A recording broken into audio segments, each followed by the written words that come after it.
is only using their ears. This is Door to Door Gaming, Episode 2. I am the host for this episode. My name is Cameron, and I'm joined by my two other co-hosts, John. What's up? And Daulton. Hello. To open up this episode, I'm going to go ahead and read an email that we had gotten from the previous episode, Episode 1, from Clint. He says, "Wow, that was a first great episode. You guys killed it. I haven't been into gaming for over 10 years, but I found your description and analysis of the games to be very interesting and comprehensive. Each person adds his own texture to the pod, and I felt that all of your personalities came through well. You guys kept my attention for 80 minutes on a subject that I'm not really into, so kudos to that." Let's go. Hell yeah. Yeah, wow. That was really thoughtful and kind. It really was. So that takes care of the email. Did you guys have any news to add? I got some things I want to talk about, one in particular, but mine's, I feel like I can go pretty deep into mine, so if anybody else wants to take the reins first. I have a story. Oh God, go for it. All right, so John, as you know, we do us meaning me and Cameron as CCAs. We do the package stuffs on Sundays. We do the Amazons. So this morning, I had just started the second half of the route that I was doing, and I was on the very first street.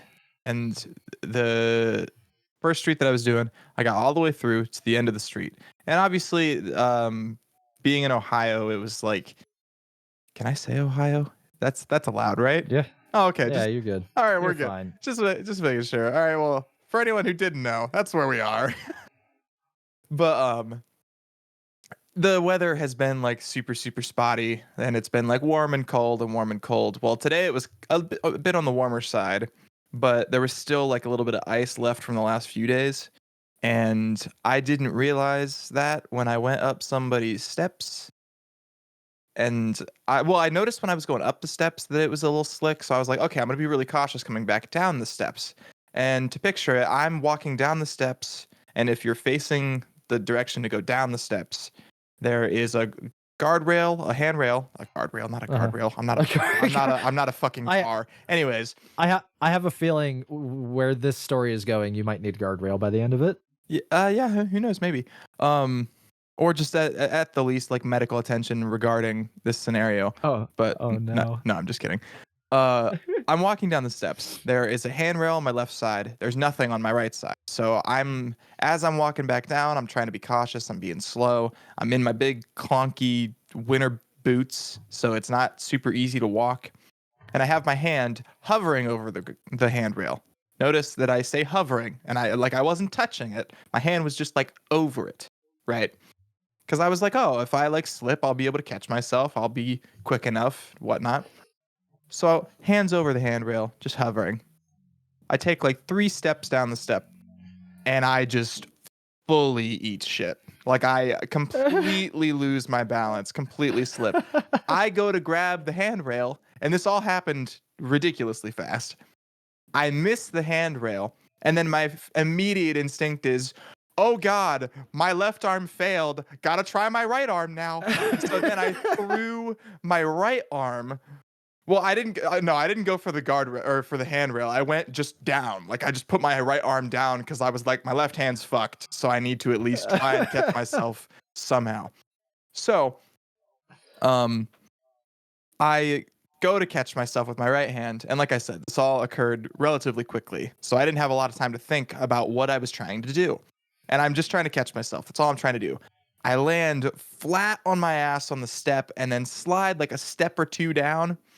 And as I slid and fell, my hand goes down onto the corner of these concrete steps, the sharp corner of a big chunk of rock made into a step, right? So it's not the nicest thing to just shove your sensitive skin of your hand into. And it just clean like a blister, just fucking ripped the skin off my hand. So the top layer of the skin on my hand is, for those who are listening, we are in a Discord with video enabled, and I have a giant bandage across my palm. You cannot see the video. Oh yeah, yeah. We are not. You We are cannot. not Yeah. recording the video. No, yeah, you can't see the video, but this is an exclusive for the two of you. Yeah, just to reiterate, our viewers can only use their ears. Yes, True. as This is as true. was said in the intro. Yes. Yes, that was very clever, might I add. But yeah, so I slipped, I gashed my hand open, and this wasn't even like an hour and a half into what ended up being like a 4.5 hour day. Oh no, that's the worst, dude. Yeah, it sucked. That fucking sucks. So then I rushed home. I was near my house. So John, you'll know what I mean when I say near my house. Okay. So then I went around the block, got up to my house, and then I was like, I don't know what to do. And so I was driving with one hand because I couldn't use my other hand because my palm was incapacitated at this point. And so I'm driving with my left hand. I'm not left-handed, so I'm like I'm already feeling weird about the whole thing. I'm just trying to get to my house so I can pack my wound and keep moving. So I get to my house. I park. I go up, and I don't know why I thought this was funny, but I went up my porch, and I went up to my Ring doorbell camera, which you have seen, Yeah. and I rung it. And I waited a couple seconds because my parents had just went to the grocery store. So I ring the doorbell, and then I just go, and I did it with this exact inflection with this facial expression, which y'all will be able to see it. I go, there's a hole in my hand. And then I opened the door, and I went to the bathroom, like washed all the dirt off my hands, got a tiny little gauze pad and put a bandage over top of it, and wrapped it and went on about my day. It stung so bad because it was just that surface level of skin, and there's so much sensitivity in like the amount of pain you feel in your hands that it was not a pleasant experience. And I'll tell you what, when I got home and then I had to take a shower and had to use soap with my open wound on my hand, not pleasant, not enjoyable. Ah, that sucks. I'm sorry. Yeah. Were you doing me shit? Were you doing stuff for my route? Yeah, that's why I was there. I'm sorry. That's okay. I'm sorry. No, I feel personally responsible for. I mean, you probably should. Like, I almost feel like you took the knife. I almost feel like you took the knife to my hand. You were the reason. Listen, we'll talk about monetary compensation outside of the episode, all right? Great, I expect nothing less. All right. Oh God. So But yeah, that's my story. I guess I've got a little story to add too. This one's a little shorter and not as graphic. No one got injured. Well, my feelings got hurt a little bit because I don't know if it was directed towards me or not. But as Daulton stated, we're me and Daulton are CCAs, which are city carrier assistants. We help out the regulars who carry those routes every day. They're my personal assistants. Let's be just fair. We are John's secretary. So I got done with the route that I was assigned, and I was told to go help one of the other regular carriers. So I did, and as I was walking delivering mail, I got to a house. They had an envelope standing vertical, sticking out of their mailbox. So I couldn't see the whole thing, but I know they had outgoing mail. So I wasn't really expecting anything, just it's a letter sticking out of the mailbox. So I pull it out, and future editor, you might have to bleep this out a little bit. So written on the front of the envelope in childlike handwriting, for lack of better words, is, and I quote, "Fuck you, stank ass bitch." So I, it was obviously refused. Like the person didn't want it. So I took it back to the office. Yeah. It's like, clearly they did not want that. So I took it back to the office, and I didn't know what to do with it. So I asked our supervisor. I was like, "Hey, can we put some white out on this before we send it out?" So, yeah, John it's a good has time. died. John is Yeah. gone. Like I said, I wasn't expecting anything, but it surely wasn't that. Oh my god. Uh, I'm s- I'm s- I'm sorry you guys had shit days. It wasn't a shit day. It was I hyped it up. I hyped it up a little more than I probably needed to. It was not as like debilitating as you might think. It hurt a little bit. Like my hand stings a little, but I'll get over it. It'll heal in a couple days because it was a very like minor surface level injury. So it'll go away as long as I don't like do that again. Editor John here. He proceeded to do the exact same thing to his other hand the next day. All right, that's it. Continue. Which with the weather looking up, I don't think we'll really have to worry about I know that. it's supposed to be nice this week. Yeah, I'm excited. I Good don't carrying weather. I don't really have anything on the work front for news. Nothing near newsworthy as that, at least. What I do have is some gaming news, though. A lot of things have happened since the last episode. Nothing in particular that needs talked about, just like minor things like Microsoft almost burning down its own IP and people freaking out about it. Yeah, I did not Cameron hear might about be able this at to all. Cameron will be able to shed light on this. So they released a fairly cryptic message that I don't they they did an oops and said they released a message that said nothing more than we will have more info about this message later on. I don't know how else to put that.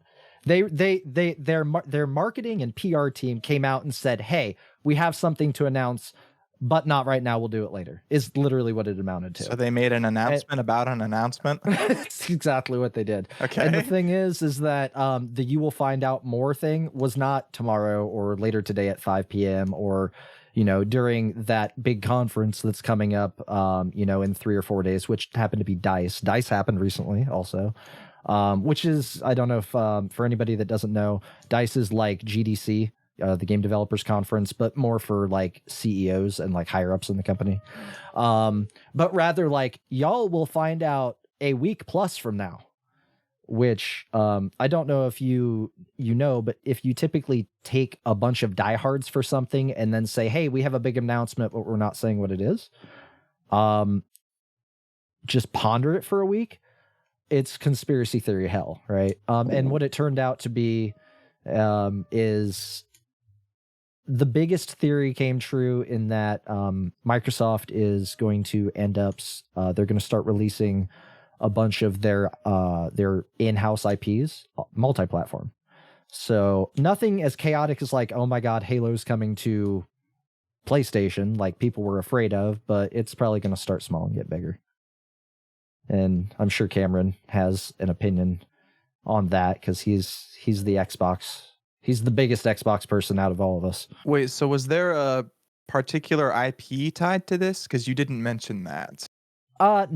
There's 4, and that's what I'm hoping I can rely on Cameron in the moment for right off the bat. I know one of them is Sea of Thieves. Because I have heard generally almost none of this. So as of currently, it seems like there's only 3 games that will be going over to the PlayStation 5. As of right now, it is Hi-Fi Rush, Sea of Thieves, and a co-op survival game called Grounded. I have only heard of one of those. Which one? Because I'm an expert on one of those. I'll let you guess which one. The only one that I've heard of. Okay. All right. I'm gonna guess for you the survival game, the last one. It's not. Yeah. I'm a third person expert on that game. The children in my household collectively were glued to Grounded for what I can only imagine is 2,000 plus hours combined between the 3 of them. It's yes. And it is a very fun game, but Hi-Fi Rush, I played a little bit of it. It's kind of like DDR, like you have to fight to the beat of the music. There's another game similar to it, was Hellsinger. If you know that. Oh yeah, one. Metal Hellsinger. Yeah. Yeah, it's Rhythm. kind of the same concept, but it's very cartoony. Like the style is very like cartoony with like the colors and everything. Right. Yeah. Is it any good? Did you like it? Yeah, yeah. From what little I remember of it, I quite enjoyed it. But yeah, that happened, and the internet collectively lost its shit because it was the end. Microsoft is burning down their own house. Blah blah blah. That's been about a week ago, give or take. Now that things have calmed down, I think people are starting to realize that maybe they were shooting themselves in the foot on how they were reacting to it. Because Microsoft's been. We're in an age at the moment where most game consoles are completely digital. You can still get disk drives for the two big ones, but it's completely optional. I have a Series S. I don't have a very big need with. I'm a game hoarder digitally, and currently games being 100 plus, pushing or over 100 plus gigabytes per game. There's no reasonable way to like hoard things on a hard drive anymore in the current state of things. So Microsoft has been they've not been secretive at all about things starting to go digital, and especially with how well. John, do you have something in your hands? Yeah, pen. I'm fiddling with a pen. There's something jingle. You've got something jingling. I hear like a rattling sound. It was a dog. It was a dog. It was a dog. Okay, was a dog. just making sure. All right, we're good. We're good. Yeah, this fucking episode's gonna be a bitch to edit. So what the fuck was I talking about? So with the current state with Microsoft's they've not been secretive at all about how they want Xbox to be on every screen. They've actually flat out come out and said that at one point, especially with how popular and well cloud gaming is doing on Microsoft's side of things.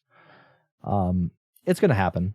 And one of the biggest steps that they have to take to do that is to get Xbox as a brand on other consoles. Their Game Pass for PC is super successful.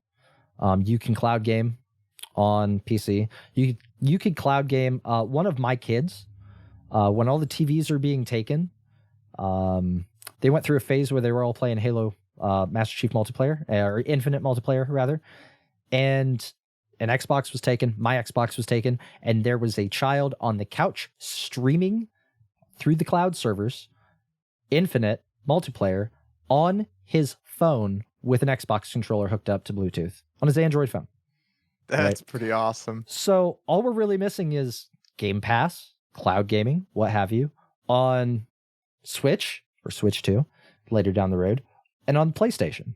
It's going to happen. That doesn't necessarily Microsoft is going to stop selling boxes to go underneath your TV, but at some point it does mean that they're going to start moving, and I believe it's already started, especially with this, diversifying their IPs onto many, many, many more platforms than they currently are. And it kind of just blows my mind, especially with this, because for years and years and years and years and years and years and years, people have always done nothing but complain about exclusives. I don't want to go buy the $600 box to play the one game or the two games. And then a year later, the another $600, $700 box comes out by a different company that I have to go buy because I want to play that game. And now that that's kind of starting to happen, those same people that seem to berate that idea, or that seem to complain that they hate doing that, berate the idea because, oh no, my IP. It's brand identity. It's people attaching themselves to a brand instead of what they actually love, which is supposed to be the games. I don't know. It's something that irks me. So I'm a Mac. I'm a PC. Like, yeah, that kind of. Yeah, idea. it's exactly what it is. It's the I'm a Mac, I'm a PC commercials from the mid 2000s. It's exactly what it is. Yeah, I think the one thing that you can also take away from this is I think all companies have been trying to do like that same sort of thing as far as like expanding their brand past their consoles created for those brands. Like Sony has been pushing to get a lot of their games on PC. They've had a lot of, I mean, we talked about it in the last episode when I was talking about Death Stranding and how that was iOS. that was one of the it was on iOS, and it was also It had a PC port that was coming through. A lot of their uh what I freaking forgot the word. The exclusive, Jesus. The exclusive titles that they were releasing only through PS4 and PS5 or what have you. They have slowly ported a lot of those over to PC. Granted, it's taken some time, but I think a lot of these companies are getting to a point where they are actually like developing these games for PC from the get-go. So I think that we're not going to see like it releases exclusively on PlayStation immediately and then a year later is ported to PC. I think Right. that it's generally just going to be like, yeah, this is going to release on PC and PS4. It's going to release on Xbox and PC, or it's going to release on all three and there's going to be no exclusivity past a certain point. I think a lot of these companies, they are seeing that like how you were talking about how people don't want to just buy a console for one or two games and then never be able to touch it after that. They want to have like one central place, which for me at this point has become my computer. Right. And I think that's why these console companies are slowly starting to change their sort of thought process and their approach to where they're releasing and publishing games, is because they know that with console games becoming more and more accessible to PC users, that a lot of people are just picking computers. Right. So they need to adapt, they need to innovate to be Mhm. able to sustainably compete with people who play computers, because there will always be console gamers. There will always be There will- console gamers, and I don't think there will ever be a place where PC gaming outshines or outpopulates console gaming just because of the ease of use. Right? Yes, exactly. It's largely I mean it's not terribly hard to set up a game or a computer to run PC games, right? Mhm. You get your computer, you buy a pre-built, you get it, you plug everything in, you turn it on. You might have to know how to update drivers, download Steam, download GOG, Epic, whatever ecosystem you're going to use, and then you just hit play, right? But that's way more steps than buying white box or black box, plugging it into wall, plugging it into TV, turning it on, playing game, putting disc in, playing game, right? Yeah. But at console exclusivity, if it completely goes away, it's going to be a good thing, because the big argument is like, oh, since it's going to be on everything, the quality of games is going to go down. It was like, no, it's not, because if you take an Xbox made game and put it on PlayStation and then you buy it, PlayStation's not getting the money. They're getting a small cut, but it's still Microsoft is getting that money, and Microsoft wants your money, so they're going to make the game good. They're going to do what they need to do to make the game worth the money that you want to spend. Right. And if anything, they're going to push harder to do that, because all of a sudden they are putting it in front of so many more eyes than they were before. That was the point I was just about to make, is like, at a baseline, these companies are already making these games. Right. Them taking a game that already exists, that generally, like if you're talking about having a game for PlayStation and then having a game for Xbox, I would imagine there's probably a lot of crossover and a lot of the opposite. Like there's probably, on both ends, they probably have to do a lot of work to make sure that one game is prepared to release on both sides. However, I do still think at the baseline, if you have the assets and everything and the code all put together already and the program ready to go, they are not, as long as it is not a huge money sink, they are not going to lose out on. I think of it almost like multi-streaming as like a content creator. Is like, why wouldn't you stream to YouTube and Twitch and TikTok and Kick and all of the platforms simultaneously? That way you can rope in as much of an audience. You're casting a wide net that has a large amount of people in it. Mm-hmm. And that's the same with these publishers. They are they are working towards casting a wide net to every single type of gamer that's ever existed. Right, exactly. So you're gonna take your game and you're gonna put it on a PlayStation where it's with PlayStation made games. Sony, right. So you're gonna be Microsoft. You're gonna take Halo and put it next to the next Horizon game, right? So now, not only are you in the bullpen with your opponent, you're in the bullpen with your opponent that's owned by your opponent. So you have to fight to get that person that likes PlayStation enough to own a PlayStation to look at your Xbox made game, or your Microsoft made game rather, and choose that over what they already know they're going to like, which is a Sony made game, because that's who they bought the console from.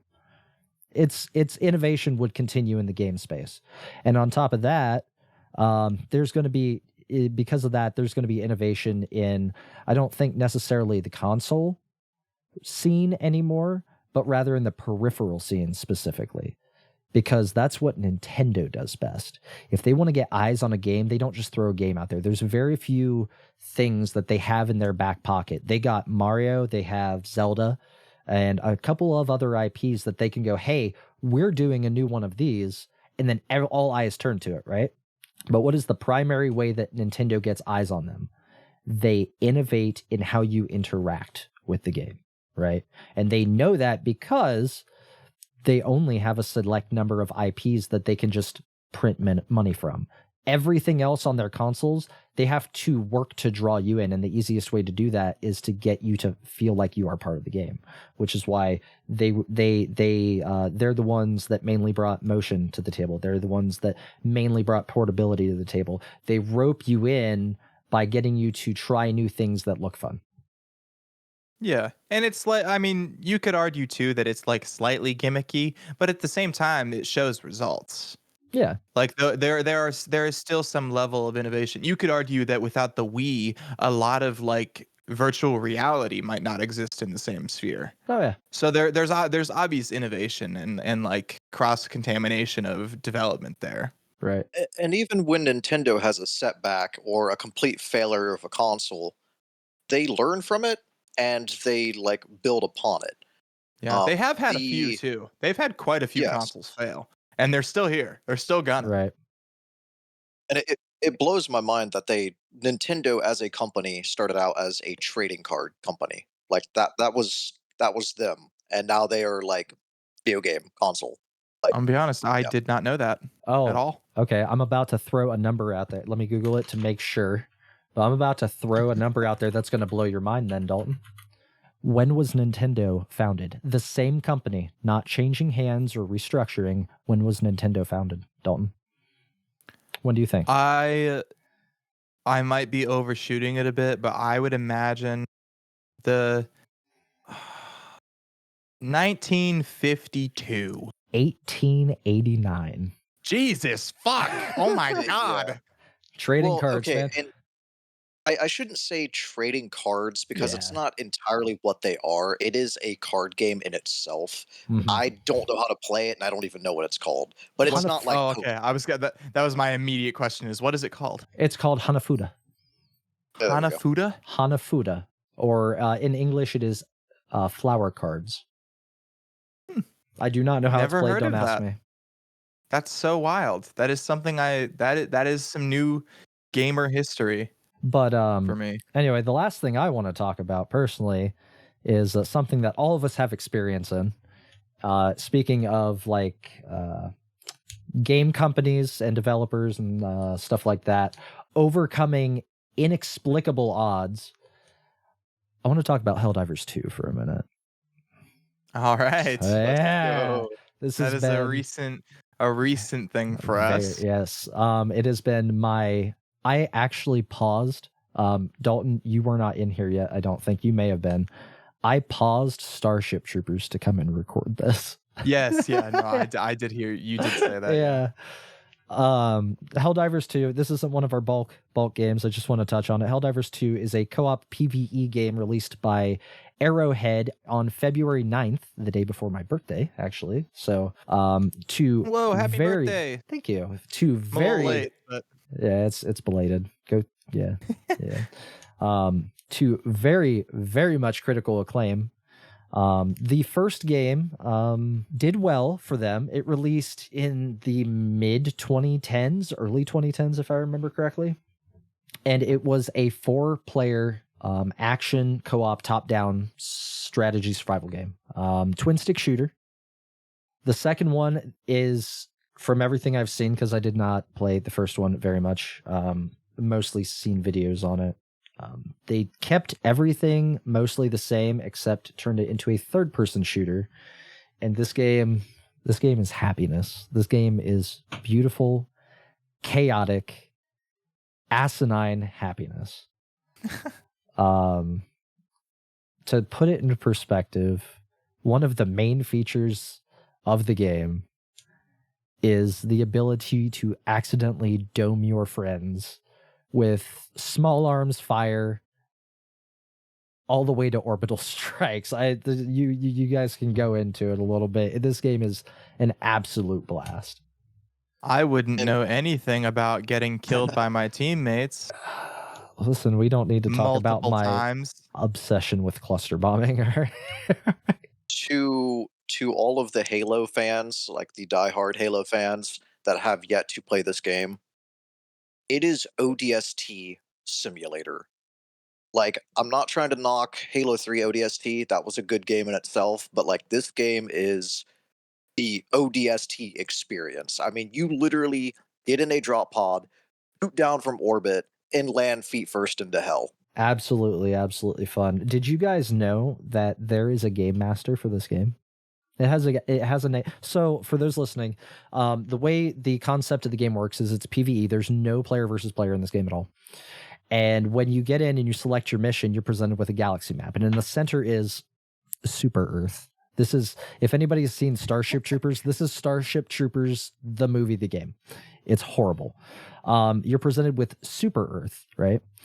And in order to protect managed democracy, you have to prevent a faction called the Terminids and a faction called the Automatons. And yes, it is the antlions from Half-Life or the bugs from Starship Troopers on one side, and the T2s from Terminator on the other side, from progressing towards Earth and overtaking it. And they start on the edge, and the number of players that are actively playing this game, and we can get into that in a second, winning missions actively pushes them back. So every mission that you play, if you complete it successfully, you contribute a certain percentage to the successful liberation of said planet that you're fighting on, down to the 6th percent. If I remember, it's like 4 or 5 zeros in the percentages, which is it's extremely specific, right? So you'll go to a planet, you'll pick a planet, and you'll find, and this is where the peak player count, we can get into this in a second, you'll find 100,000 people playing on this planet to try and fight it back. So you can imagine how much this fluctuates. And I was looking around on the galaxy map last night, guys, and I didn't realize for some reason that you can select Super Earth. So you can go to Super Earth and you can view Earth's liberation status, which made me realize that as we get closer to Earth, obviously the planets look different, but what I'm imagining is that when you fight on Earth, you're fighting in cities if it gets that bad, as opposed to just mostly barren wastelands like we're dealing with now.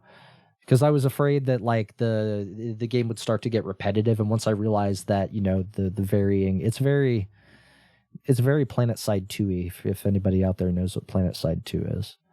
But when they launched, they thought that the game would do okay.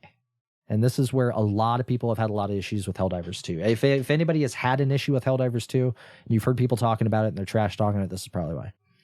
They thought that it would be okay. It would come out to an okay game launch. They were expecting something similar to their first game, 20,000 in sales, something like that. Last weekend when I bought it, it had been out for roughly 2 weeks, a week and a half. It was its second weekend after launch. And I was spending 45 minutes to an hour trying to get in queues, because the game is always online, obviously. And their peak player count was topping 450,000 concurrent players. This game is currently top on Steam, and they did not have the server capacity to deal with the amount of players. And when I say capacity, I don't mean the amount of servers, because if you get on their Discord, it is nothing but people trash talking Arrowhead Games about buy more servers, buy more servers, buy more servers. The back-end code for this game was written for 50,000 players online, 100,000 players online, not 750,000, which is what they're expecting this weekend. The company has 3 server engineers trying to get this game band-aided for 750,000 players on code that's only supposed to host 50 to 100,000 players without letting the game's servers go offline. Yeah, without it going offline at all. 0 server downtime. That is and I'm not joking. I've been keeping an eye on. Looking at you, Bungie. Yeah, I've been keeping an eye on their Discord, on their announcements and everything. These 3 server engineers should be heralded as heroes. This game is they are doing God's work. Phenomenal. This game is phenomenal. And I'll just say I must have gotten in at a good time and have only played during good times, because I have had 0 issues. The first day that you played was the first day that I was able to just jump in, hit the space bar, and it just takes me to my ship. Yeah. So that must have been as they were making progress towards fixes and expansion and whatnot. The day after your first game that I played, when I was playing with you and your buddy, they introduced the AFK patch, which another thing with this game, and it was completely an oversight on their part, is that when players would get in, there was no AFK timer to kick people off. So they were hogging up a server slot, and people were staying logged in for days just so they didn't have to deal with queue times. PlayStation 5 users, if the game went idle, it would not log you out of the game. So if you, not even malicious, what if you like rest mode? Rest mode? Yeah. If you know how on PlayStation 5, much like the Xbox Series, games will suspend. That way you can go to bed, go to work, whatever, you come back, just pop it on. When you select the game, it takes you exactly back where you were. When it suspends the game, it would just leave you logged in. So not even malicious. People would just like go up, hit the button on the PlayStation, go to bed, come back, and they're still logged in. Yeah, because PlayStation, I think maybe PlayStation and Xbox, when you press the power button, it defaults to rest mode. It doesn't default to completely shutting off. That's like the Xbox Series consoles can have, I think, 5 games suspended, which for anybody that likes emulation out there, it's like hitting the pause button on a game emulator and just freezing the screen exactly where it is, or a save state where it just literally saves the game code, stops it exactly where it is, and then brings it back and unlocks it when you load it back up. So yeah, I just want to talk about. Kind of blows my mind. That seems like a slight. It's a very big oversight. Well, it's an oversight because they were prepared for. They had I think their initial server load was it was under 100,000, I believe, but they were only expecting a fraction of that. Right. So they had their safety percentages in place, so it shouldn't have been an issue. But yeah, I mean, they also didn't. You got to think they didn't know any better though, too, because like you said, their first game was like it performed decently for probably the development team and the resources that they had to use. They probably weren't expecting it to.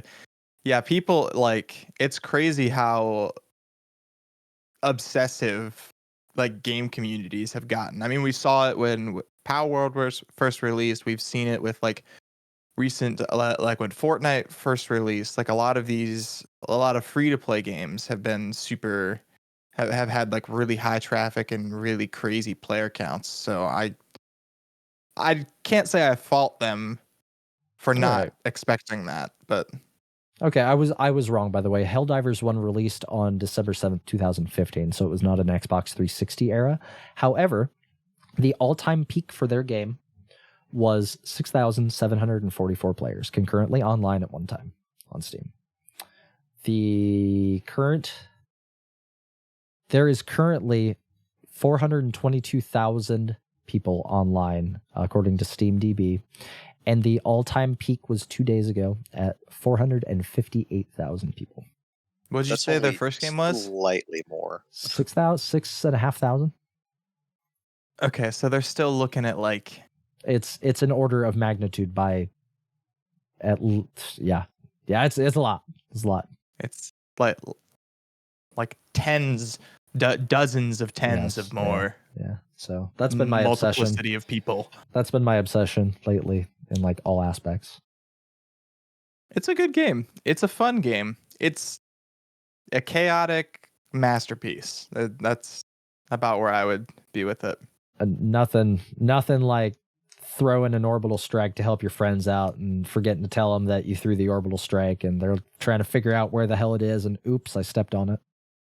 Yeah, that is the one thing about that game is the UI and indicators for that stuff.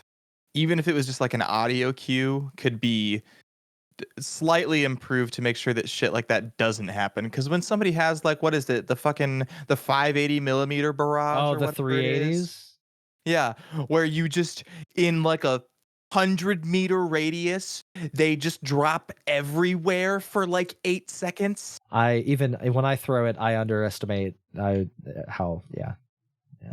yeah. And then we just get fucking blown up. Yeah. Yep. Yeah. Anybody who hasn't played it, go look at it. Play it. It's awesome. Fully endorsed. Nah, it's very cool. Gets the door-to-door stamp of approval. Door-to-door Like stamp. we need a sound effect for that. That's what I just did. That's what I went. Oh. Congratulations, you just got soundboarded. All right, that's all I have for news, guys. That's all I got.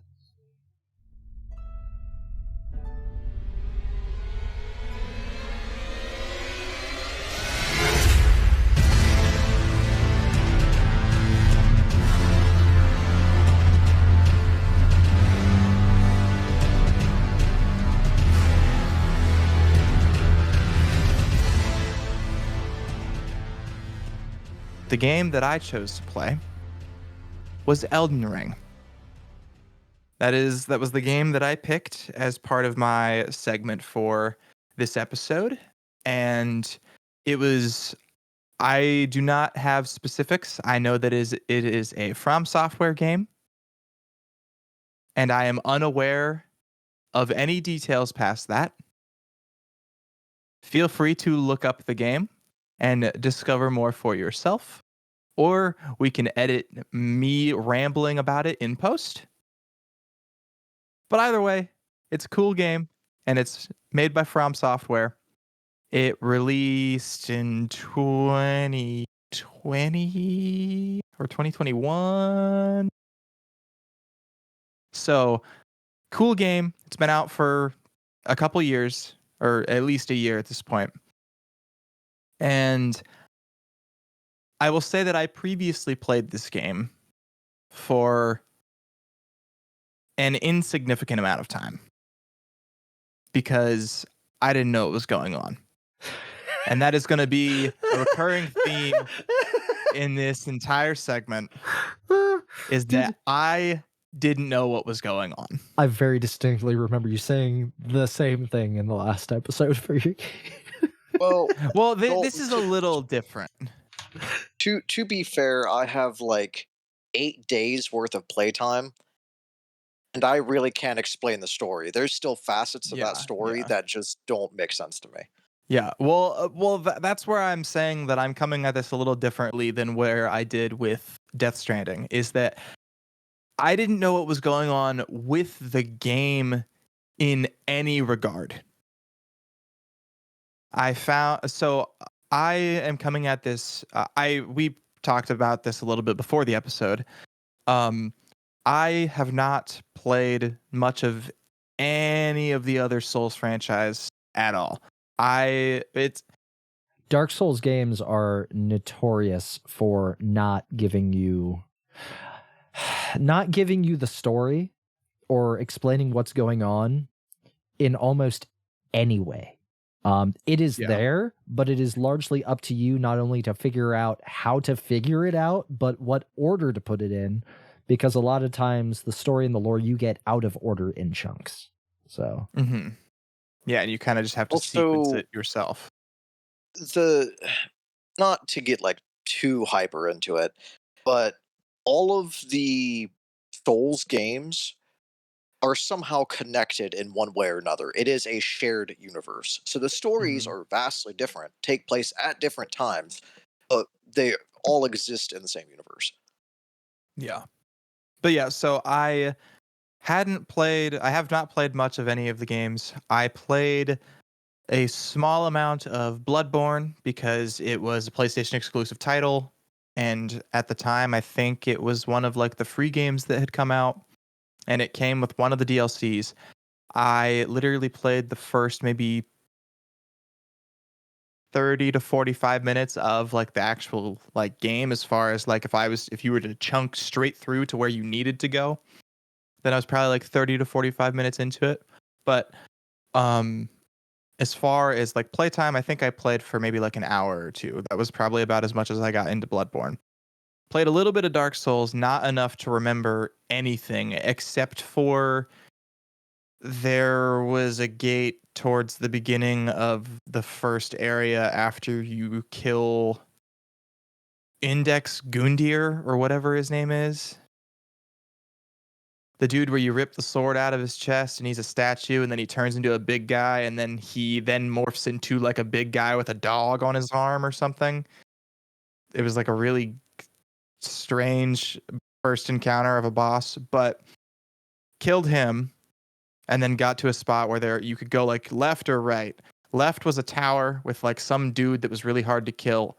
And then if you killed him, you got to go up to the tower, but the tower had a door that was locked. And then I'm assuming at some point you would get an item to unlock the door. Anyways, a little bit of Bloodborne, a little bit of Dark Souls 3. Other than that, haven't touched any of the other games. Played Elden Ring for all of like maybe an hour or two because I had it library shared with me through Steam with one of my friends. Shout out to Evan. He probably isn't listening to this, but thank you for allowing me to sample this game before I chose to buy it literally a week ago. That was when I actually bit the bullet and paid for the copy. You should make Evan listen to the podcast. I think he might have listened to the first episode, or he listened to like a little bit, but that is besides the point. He was able to, or he was willing to share his Steam library with me. I played a decent chunk. Actually, let me check really quick. As of now, I have 23.4 hours in all of Elden Ring, which is somewhat it's not a lot. It's not a lot of time. But it was enough for me to be able to experience the game and figure out what I like about it, what I find interesting, and what I consider absolutely frustrating. So, this isn't a hit piece on Elden Ring. I'm not going to be like Quantum TV for anyone who knows who that is, what I am referring to when I talk about this. It was some dude that made a ridiculous review after only playing like 2 hours worth of the game. And then another YouTuber ripped him apart, and there was like a whole big like copyright thing that had happened. It's a hilarious thing. Is this like another Cuphead incident where the game's too hard? Pretty much. So it's so Quantum TV was the YouTuber that made the Elden Ring review, and then the Act Man did a video um talking about all of Elden Ring's hot takes, and everyone was like, Elden Ring is a bad game, and then the Act Man was like, no, you didn't take the time to learn the game, and you also probably suck at video games in general. This guy gets mad, tries to copy strike his video. The Act Man breaks down like this whole slew of incidents that Quantum had where he had infringed upon his rights as a YouTuber based on like YouTube's terms of service and whatnot. And there was like a whole thing where he was like, on top of like submitting false copy strikes, he also had like evaded a ban from a previous channel, but YouTube like for whatever reason it's hard for them to keep track of that because it's hard to prove that he's the same person. Yada yada, doesn't matter. But that was a lot of like my early experience with Elden Ring before I had really gotten into it within the last I played a little bit of it during my last semester of college, and that was probably where I spent a majority of my time. And it mainly was like exploring Limgrave, like exploring the first major area in the game, going to dungeons, like killing some of the smaller mini bosses, and the only like actual boss that I have actually killed is Margit, which I know I have not given the game enough of a fair shot yet. And this will be an ongoing investigation into what I want to do in this game. My plan is to make it all the way to the end, fucking kill Radagon, kill the elder beast, Elden beast. I think it's elder beast, but anyways, become the Elden Lord. And yeah, so I have a goal. I have a strict goal to finish this game. However, I have a few small gripes with this game that I would like to discuss with the two of you, because I know, John, you've played a little bit of these franchises, and I think you said you've played a lot more of the previous titles than you did Elden Ring. Dark Souls and Demon Souls, yeah. Yeah, and Cameron, you have put in a pretty significant amount of time into, I would assume, not only Elden Ring, but probably the previous titles as well. That's correct. Yeah. Okay. So the main game design of all of the as far as I am aware, all of the previous Souls-like franchise titles is that they are in some way like there is an exact path in mind, and there is a way in which they sort of like gate you into certain avenues and certain areas of the map before you can move on to like the next area of progression. And you kind of like, they don't guide you, but they like force you to guide yourself through pretty narrowly defined limitations. Elden Ring, for those who do not know, is much more what would be considered an open world game. And we can get a little more into that later, because there are like elements of it that if you are not good at the game, it is not open world in that way. Like will be times where you have to like go back to the same areas and just farm enemies to get your runes up and be able to level up to a point that you will then be able to progress, use more weapons, better weapons that are able to get you through to like whatever that next boss would be. So my major gripe with this game, and to be clear, I do not think that this is a bad game. I actually think it's a very good game that I just have not given the full scope.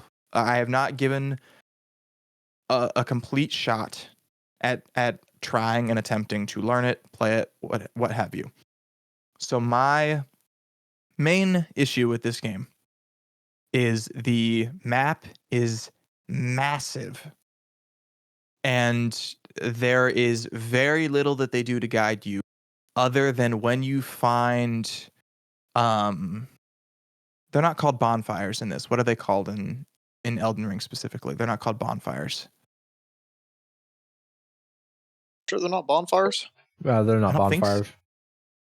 bonfires. It says they're called Grace. Aren't they called like Yes, yes. Lost Grace or whatever? Site of Lost Yep. Grace. So these sites of grace are, for those who have played the Souls titles, are the bonfires in the game.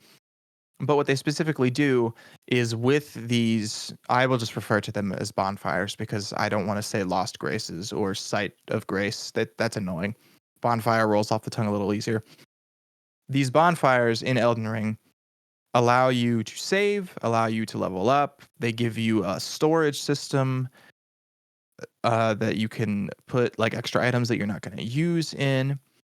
There's like a whole slew of options that you can use when you're doing that. They also, when you rest at these sites, they will replenish your health, replenish your FP and your stamina. So FP is what you use to cast like spells or use like your ashes of not ashes of war.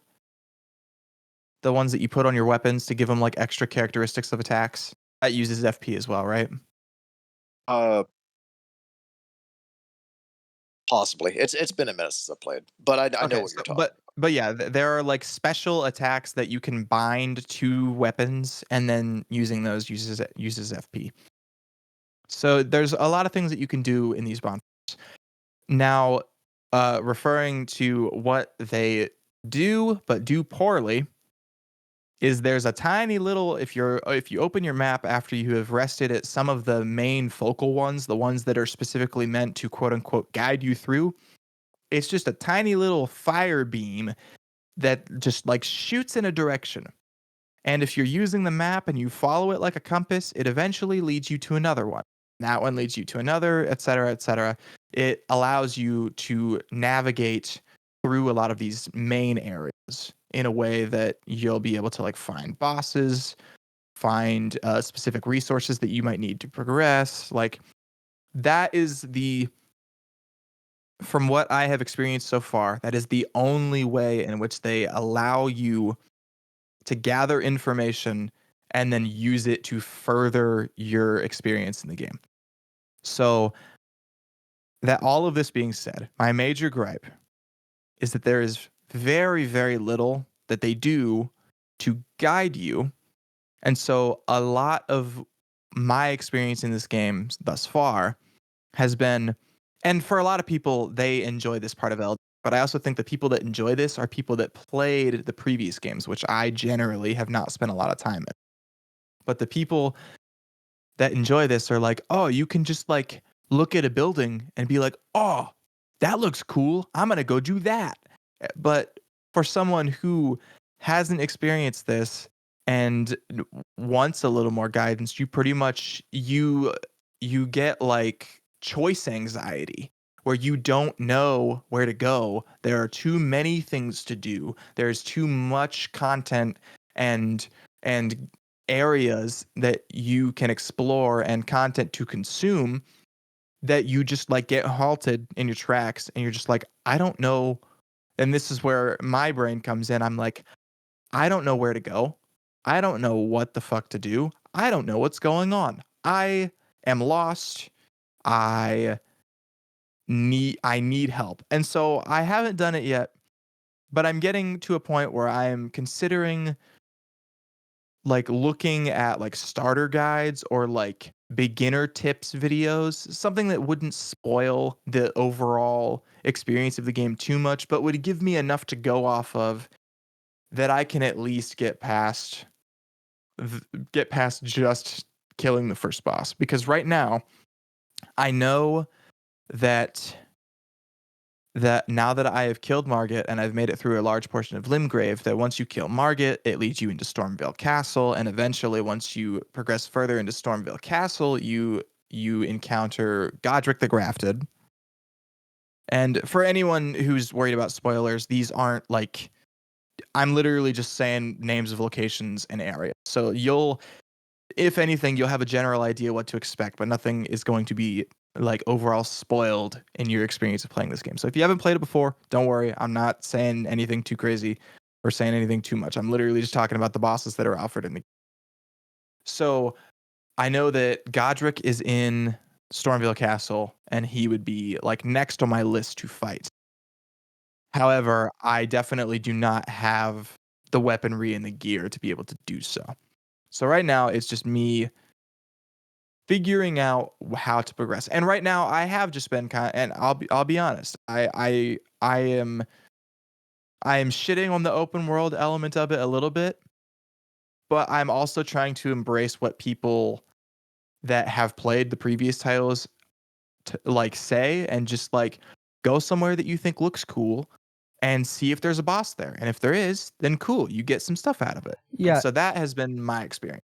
I'm just going around trying to find cool stuff. And like even today when I was playing a little bit while we were talking, we started the recording. And that is kind of where I am is and during that time I was just like walking around and I was like, "Oh, that's a big building." And we were talking and I ended up in some fucking river underground with like some dead moose corpses scattered around everywhere. And I also know that there is a boss. um I forget. He's like a ghost moose with uh, blue mist that shimmers off of him as you fight him. I've seen like I have had some of the boss encounters spoiled for me, and but not in a bad, in like a way that in a way that I'm like okay with and that I deem as appropriate to like exposure to the game. Right. So it seems like you're hung up on the fact that I don't want to say the word hand holding, but it's like they're not guiding you well enough in the direction that you need to go in the open world aspect, right? Yeah, yeah. I think that there might just be more that and maybe there's something I'm missing, but Well, I would like for there to be as more. far as I can tell, I've always been a pretty big FromSoft fan. This is the first genuine open world game that they've ever done. The Dark Souls they're corridor crawlers in a way. They're open-ish, but their other franchise, Armored Core, they've always been more of a open world arena combat simulation type thing where everything coexists in the same world, but each individual area is its own enclosed arena, kind of like a Borderlands situation, if you will, right? So the way the Dark Souls, the Demon Souls games works is it's open world, but everything's in its own corridor, right? So take Dark Souls 1, for example. You're going to get plopped down where you're going to get plopped down. And from there, you have like 7 different directions you can go. But once you start going that direction, for the most part, you're going to be going down a set path that does have an endpoint. And once you reach that endpoint, you're going to end up either being brought back to the quote unquote main area, or you're going to loop back into it in a way that you would not be able to go from the other end. Think like Tomb Raider style, or Skyrim style. You reach the end of the dungeon, you open the secret door, you jump down the cliff back into the main area that you can't crawl back up the cliff, right? So I don't have a whole lot of experience with Elden Ring, but looking at what you're talking about, the shrines that you find or the bonfires that you find, the important ones, correct me if I'm wrong, the important ones on the map direct you into the direction that you should go to find the next important thing or bonfire or what have you, right? Yes. Okay. Yeah, and that is generally what it does. So I'll find a bonfire, and on the map it'll say go that way. That's where the next bonfire is, right? And then on my way to that bonfire, I'm assuming I'm going to run across the important stuff by nature. Is that how it works? I see. I'm not super sure just because I haven't discovered a lot, but from what I've gathered, it points to. So if you're like looking on the map, you have like the bonfire on the screen as like a map marker essentially. But there's a slight directional light that shoots off, and it either leads to the next bonfire that you need to get to, Okay. or it'll lead to the next boss encounter. Okay. Which as far as I know, all boss encounters once you kill the boss have a bonfire there. So I think generally what it does is that bonfire points to an invisible bonfire that you only discover once you defeat that boss in that area. Gotcha. So the way I'm looking at both. I'm looking at the Dark Souls 1 map specifically, and I'm looking at the Elden Ring map side by side with those markers on it.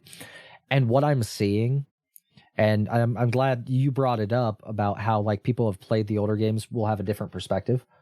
But what I'm seeing on the Elden Ring side is the Dark Souls 1 map with spray paint on the ground in the direction that you should go, and then all the missing areas filled in with other random stuff to do. Does that make sense? Mm-hmm. Okay. Yeah. So in my eyes, the corridors are still there. It's just the walls were taken down. So I actually, I agree with you there. Yeah, Yes. not having had extensive playtime with Elden Ring, I kind of like the way that they did that progression system, personally. Mhm. Because I'm not a big fan of, like, weirdly enough, one of my favorite game franchises, Fable. I'm not a big fan of breadcrumb trails in games, which Fable actually does. They will little fairy dust along the trail that you're supposed to go to get to the next thing. So I feel like it's a good way of hand-holding without actually hand-holding, maybe. I know Cameron has a lot more hours than either of us. So he could probably say some better things on it than I could. Yeah, I guess what is your perspective on it, Cameron? Just like the overall progression, the active navigation. How about like just maybe some tips for me, some advice that I can take moving forward? Besides, get good. Right. Yeah. That's another staple of this community is they are not very helpful.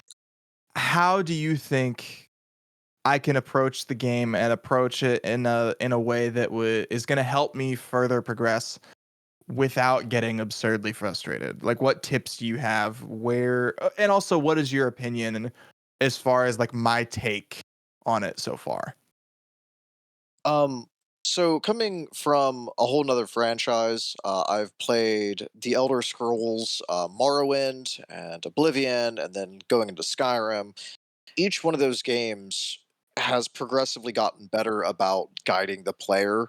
Um, Morrowind, you would talk to an NPC to get a quest, and it would just be like, "Yeah, it's somewhere in that general direction over there. Go explore over in that entire side of the map, and you might find it." And then you get to Skyrim, where it's like you talk to an NPC and you get a quest, and there's literally a white marker arrow on your map. Like, you need to go directly here. Mhm. And while I like being guided, it also kind of takes away from the exploration because all of those games have so many hidden little details and different, um, not objectives, but different things that you can experience that you wouldn't otherwise if you didn't just explore. Sure. Now, I understand that that is a completely different franchise, and this is a Souls game, which is if you're not supposed to be in that area, you will be manhandled by everything that wants you dead.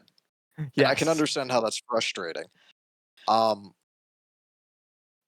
but to guide you, like you were saying, the initial bonfires kind of like leave like a trail that kind of like hey, you're supposed to kind of go this way, go this way. If I remember correctly, after you beat the first main boss, it Mhm. stops doing that. Like, it's Oh, literally guiding you to the first main boss. After you kill him, it's like, "Okay, you now know how to play this game. Be free." you're talking with Margit. Yes, I'm pretty sure that's the first main boss. It's been a minute since I played this game.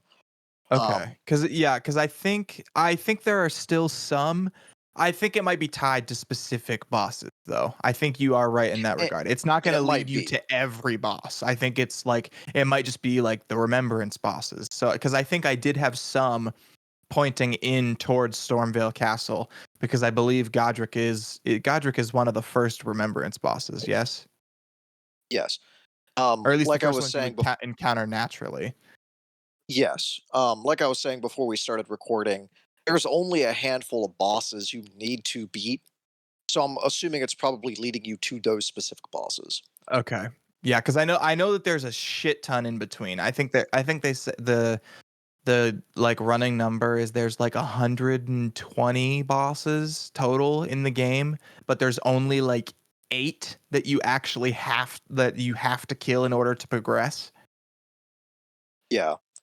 But to get back to your point, it is going to be vastly different from any of those other Souls games. Like, this one is, they definitely wanted players to explore. Sure. Now, that being said, there are certain areas that are going to be a little bit more challenging. And when you realize you're not supposed to be there, air quotes, because you can go anywhere, it's open world. Sure. But if you're not supposed to be there, um, you will realize that because the enemies are like killing you in one or two hits. Yeah, so Um, I have a particular tidbit about that. I accidentally went into Caelid, which is ah, notoriously difficult when you first get in, but then once you make it past that first little hump, it tends to like mellow out a little bit because chances are you sat there either getting stomped or stomping those initial guys enough that you kind of were able to progress ever so slightly out of that hole. I didn't. I didn't get out of it. I just got pummeled by the intro guys in Caelid and didn't I didn't get over to like Radon or any of like the crazy big bosses over in that area. I literally got to the place, got absolutely stomped for maybe I think I didn't stay there very long, maybe 10 minutes. And then after that I was like, well, I lost all of my runes. I have nothing to my name. Time to fast travel back over to some random spot in Limgrave and that's pretty Uh, much what I did. yeah, But you are right. I They tend to let you know if you are ready for that. and I don't claim to be a master at these games. I have a lot of hours in Elden Ring only because I literally multiple had to throw multiple hundreds of bodies at like certain enemies or certain bosses just to kind of like chunk my way through certain sections of the map. Yeah. I'm not gonna say I cheesed my way through Dark Souls 1 because in Dark Souls 1 in the first area, in the second area, the first area after the training area, there's little things like this in all the soft games, and you might be able to look something up and Cameron, I thought you were putting fucking dip in. I was like, what the fuck? um Yeah, Copenhagen. yeah. Woo! Yep. Packing some chaw. In that area there's a bridge, and on the bridge they're notoriously on the other side of the bridge on top of the keep there notoriously sits a dragon. It's a red dragon, and as you run across the bridge, he sets the bridge on fire, so you have to find little hidey holes to jump into and get across, and or go down under there. It's a whole thing, right? But there's a spot on the bridge that you can stand behind something, and it kind of glitches, and there's another actual safe spot underneath the bridge somewhere. But if you shoot this dragon and his tail like moves, it like waves around, as he's sitting there. If you shoot this dragon in the tip of its tail 100 times without missing with arrows, from like well over 100 yards, he will drop the I can't remember the name of it, but it is a very, very powerful, like almost end game status level sword that you can just cheese through the rest of the game with. And you encounter this dragon in the first, I don't know, if you're running through and it's not your first playthrough, you're there in about 15 minutes, easy. So my suggestion would be I'd hop on GameFAQs or something like that. And I feel like I just aged myself with GameFAQs, but you should hop on GameFAQs or something and see if there's any like early game content that you can, go through to find higher level gear early in the game. Because I'm almost sure that there is. I will say that I think it will be worth creating a second character for me to sort of like reset my progression, and maybe because I know like different classes offer like slightly different stats where you'll be like a higher level in one thing as compared to another, or you'll start off as a level 8 compared to a level 20 or whatever it is. There's like some skew and some give in where it like starts you at. And so I think like if I had something like that, like a guide where it's like the best character is the samurai because he gets the best the best intro weapon that does the most damage, and then you also get a great stat in this and this. Because generally, what I've just been doing, so right now, I killed the tree sentinel, the first one that you encounter at the beginning, and I just cheesed him. I just ran by him on a horse and punched him, and then I'd run away, and then I'd come back and I'd hit him again come back and hit him again on my horse, and I just rinsed and repeated that until he was dead. And he dropped his I forget what they're called. It's like a pole arm. It's like a big, almost like a large axe. Oh, like a halberd. big long halberd. Yes, thank you. But he dropped that, and I was nowhere near the stats to be able to use it. You have to have like 34 strength and 12 faith were the two that I was missing. All the rest of the stats I had covered. So what I've generally been doing is my build has been solely based on allocating runes to upgrade those levels of the skills that I need in order to use that weapon. Because then if I get that weapon and I upgrade it a ton, I have there was a friend that had walked me through a couple of the early stuff when I first started playing back in like January, February. It's funny, I actually started playing this game around when I started playing Destiny. So if that puts it into perspective, I started Hey, those around the same time. that's actually I was going to mention that. So just like you like to play Destiny and you have specific builds to just kind of do certain things. That is something that I would recommend you look into for Elden Ring because Mm. different Hmm. classes of You can characters build have different craft? Yeah, there are different builds yes, you can do, yes. and they can be vastly different. Um Guys, you've opened like I my was world. like I was explaining to you, the character that I ran through that game with multiple times, I literally only have like a set of armor that like increases my magic damage for a specific like spell, and a rune that I slap down on the ground that also increases that damage output. And that is all I've been doing because magic in that game is kind of broken. So Yeah, it's like a I've heard cheesy that as strat well, to get yeah. through. But regardless, I would look up just online. I would look up like builds and then find one that kind of sounds interesting to you and test it out. Yeah. Dude, I would love to run the Asmongold build because his is literally he has like there's like a cloak that you can like a feathered cloak that you can wear that allows you to I think it allows you to do jumping dual wield heavy attacks with two pole arms essentially. And then you can just jump and then freaking slash both of them down at the same time. And he was able to like he killed Morgott, which is like the derivative of Margit. I don't know the actual. I'm assuming they are in some way related or not, maybe family wise, but related as far as their people, I suppose. But he killed Morgott in like 7 hits and staggered him twice throughout the boss fight. The dude didn't even get a chance to get a hit off. But yeah, I definitely didn't think about it before now, but now that you guys have suggested, I think yeah, maybe starting a new character with like a particular build in mind would probably be a good idea. And it's the game, although it takes time, you can level up your character to such a degree where if you're not liking a build, you don't have to start a new character. You can literally switch your build mid game. Like it'll take a little bit of time to get all the points allocated, like level Mhm. up properly, but once you do, you're pretty much golden. Yeah, I've also seen I looked it up that if I did ever want to fully respec my character, you're able to do that after you have defeated Renala. Yes, yeah. There are certain I don't want to call them shrines, but that's what they are basically, where you can Mhm. go and basically respec your character. Like you can take all your stat points and rearrange them how you would like.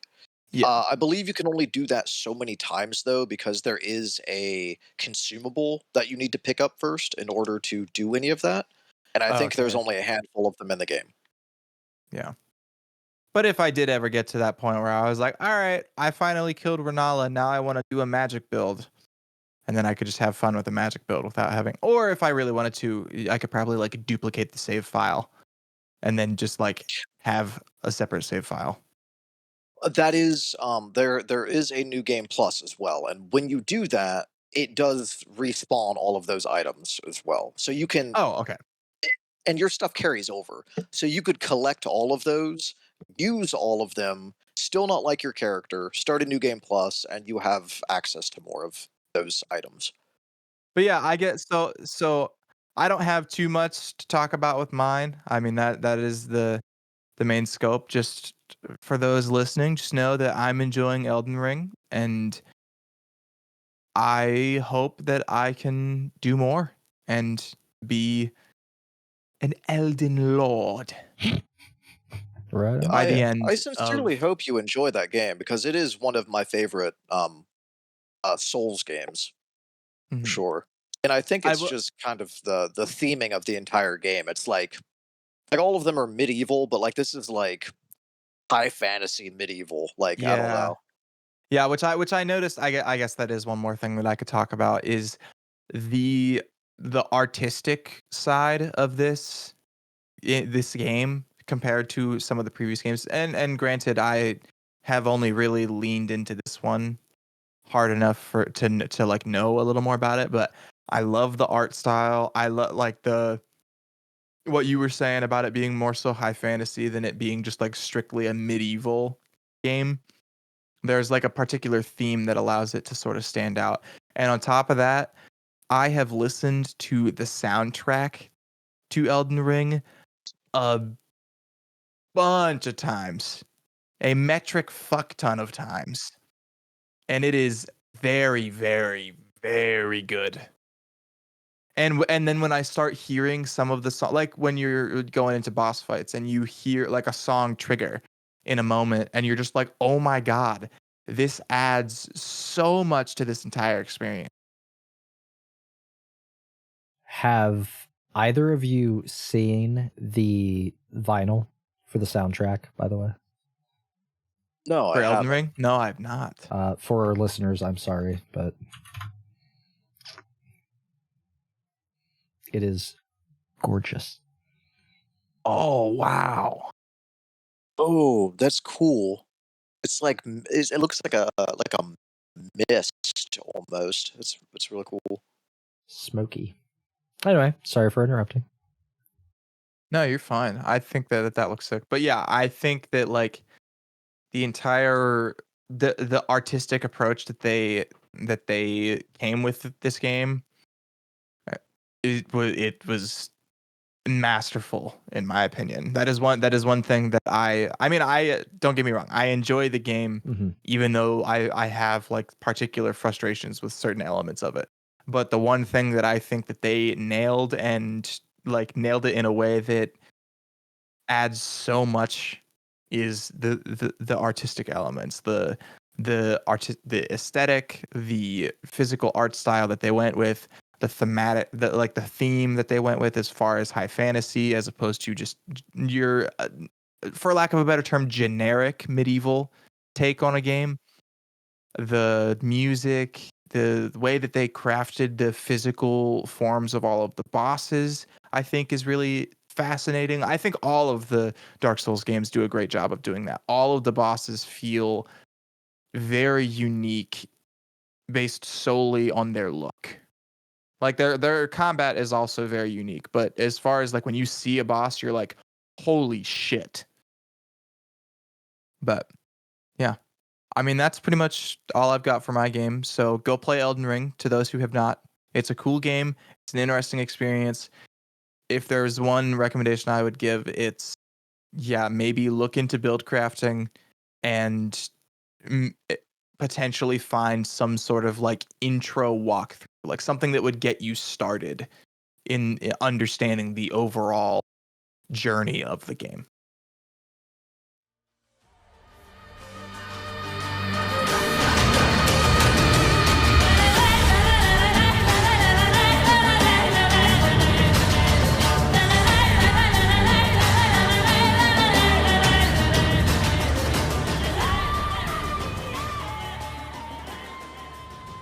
I brought pure fucking chaos, is what I did.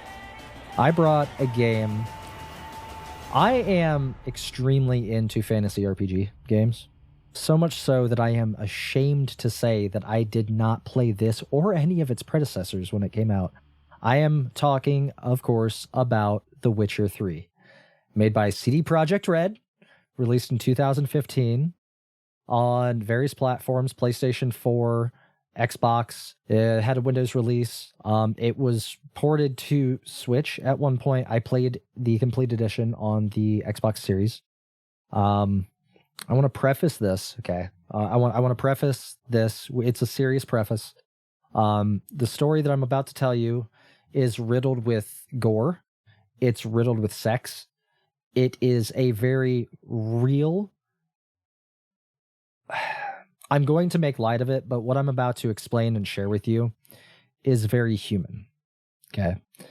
I went into this game thinking Skyrim, not Skyrim, of course, but a fantasy RPG. I'm going to have fun, shoot spells, swing swords, whatever.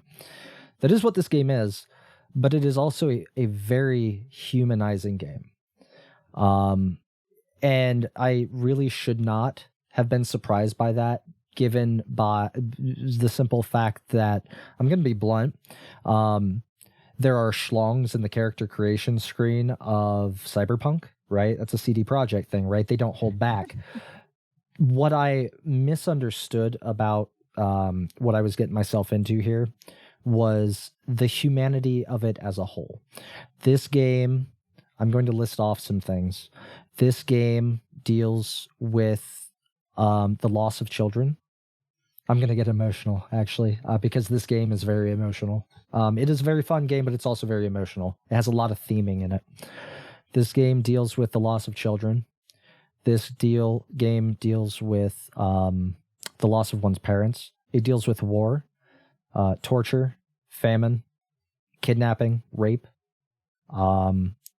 abortion. This game deals with racism. It deals with a lot of different things that, to be completely fair, smacked me in the face out of left field. With that being said, I'm going to go ahead and get on with what I experienced, it being an open world fantasy RPG with, of course, a main storyline. I'm going to go ahead and share what I experienced in the order that I experienced it for the most part in the first 10 hours of this game. Keep in mind, everything I'm about to try and explain to you was experienced in the first 10 hours. I'm currently 73 hours into this game. Holy shit. Yes. Holy. This game, since we recorded the last episode, has been my life, admittedly up until Helldivers 2 came out.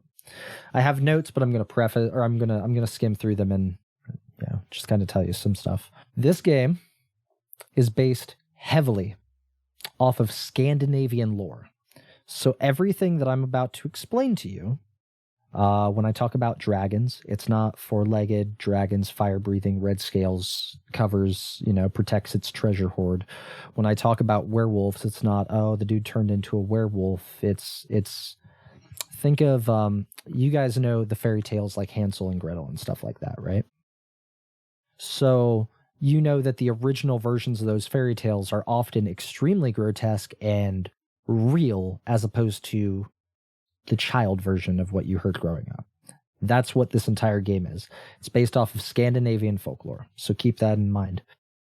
All right, so the game essentially opens as you playing a witcher, which is a monster hunter that at one point they mutated the DNA of a human to be able to better track monsters, because at the time that they were needed, the world was infested with monsters. Monsters are everything from vampires, werewolves, wyverns, dragons, stuff like that. And over time, as the monsters were very aggressively hunted to near extinction, there started to be less of a need for a witcher. And over hundreds and hundreds of years, witchers stopped being, they were not made anymore. And they would die off either of natural causes and old age, which, mind you, is hundreds of years after the mutations. They live for hundreds of years. Or they would get killed and not replaced. So you start off as a witcher by the name of Geralt, who goes by Geralt of Rivia, at a place called Kaer which is a witcher compound. It's a stronghold in the mountains in the northern part of the map, where most witchers of the House of the Wolf come to hunker down for the winter and stay the winter. It's like it's like going south to Florida for the winter for most people here in the States. And they are, I cannot remember, they are either coming in or going out of the winter. And the opening scene, and I'm sure you guys have seen this before. I didn't realize it started right at the beginning of the game. It's a scene of Geralt in a giant wooden tub filled with water. And he's way too big for the tub, and his arms are hanging out, and then his feet are hanging out of one end, and he's just relaxing in the warm water. And he's butt-ass naked. I already warned you. I'm going to be fucking grotesque with this. I'm not holding back this. You had your warning. You had your As warning. it should be. Yes. So it doesn't show any male genitalia, but what they're trying to showcase is the asinine amount of scars that this man is covered in, right? And we're assuming that he's dreaming because he has his eyes closed and he's super relaxed. Now, the intro to the game right before this moment is a cutscene of, and it goes back and forth, of a woman that we find out to be a mage called Yennefer, running on a horse. Okay. And she's running like through a town. And then it would cut to who is now, we know very clearly, Geralt of Rivia, following her trail, and he'd find like a horse footprint in the town, and he's inspecting it, and he knows that it's Yennefer's. Then it would cut to her running through a forest, and then it would cut back to him. Here's a broken twig, so he's on her trail, and it would cut to her running through a battlefield on this horse, and it was very clearly he is tracking her for one reason or another. So we're in Kaer Morhen, and he's in the tub, and the camera zooms out, and we find Yennefer sitting butt ass naked, and this game is not afraid to show full frontal nudity of women, doing her hair at a what the hell is what women do their makeup at, A vanity. yes, thank you. She's doing her makeup or her hair at a vanity, and in the background Geralt is asleep, and this game is also very campy, and this is the first campy moment of it.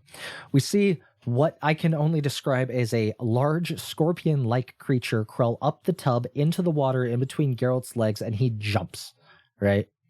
And he holds it out and holds it up, and he's like, I do not appreciate this. You know this. And it dissolves, and it turns out it was Yennefer's magic fucking with him, right? So you get out of the tub, and you start getting dressed, and he goes over and tries to flirt with the still naked Yennefer, and she's like, you know she's waiting for you. You need to go outside and essentially do your job. So this is all the tutorial is what you're doing. They're teaching you how to move around, different camera, what different buttons do, the menus, all that fun stuff. And you're sent outside to find a young 6, 7, 8-year-old woman training blindfolded, swinging a sword around, attacking a dummy on a cliff edge, like blindfolded. She's on like a fence line, and on one side is like a 8-foot fall back down to the ground, and on the other side is like an 80-foot fall down to death. And she's blindfolded and pirouetting and training. And it turns out her name is Ciri, or Cirella. And she's a witcher. She's in training, right? So the movement tutorial, which I chose to do, has you racing her down to like the sparring arena, right? So they teach you how to jump over the castle walls or Kaer Morhen's walls and all that stuff. Then you get down and you start sparring. And as you beat her, another gentleman shows up by the name of Vesemir, who is another witcher and your superior. Or not your superior, he is your elder. And then you spar with him, and that is your actual combat training. And that's how they teach you how to do magic in this game. There's very limited magic. There's 6 or 7 spells that you can do in the game that are simple, like it's not a fireball, but you throw out a short wall of fire. You can vex your enemies, trick their mind to slow them down, use a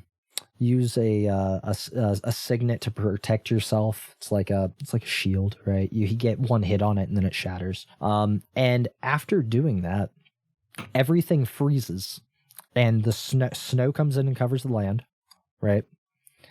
And you are met with a frozen Vesemir in ice. You turn around and Ciri is frozen in ice.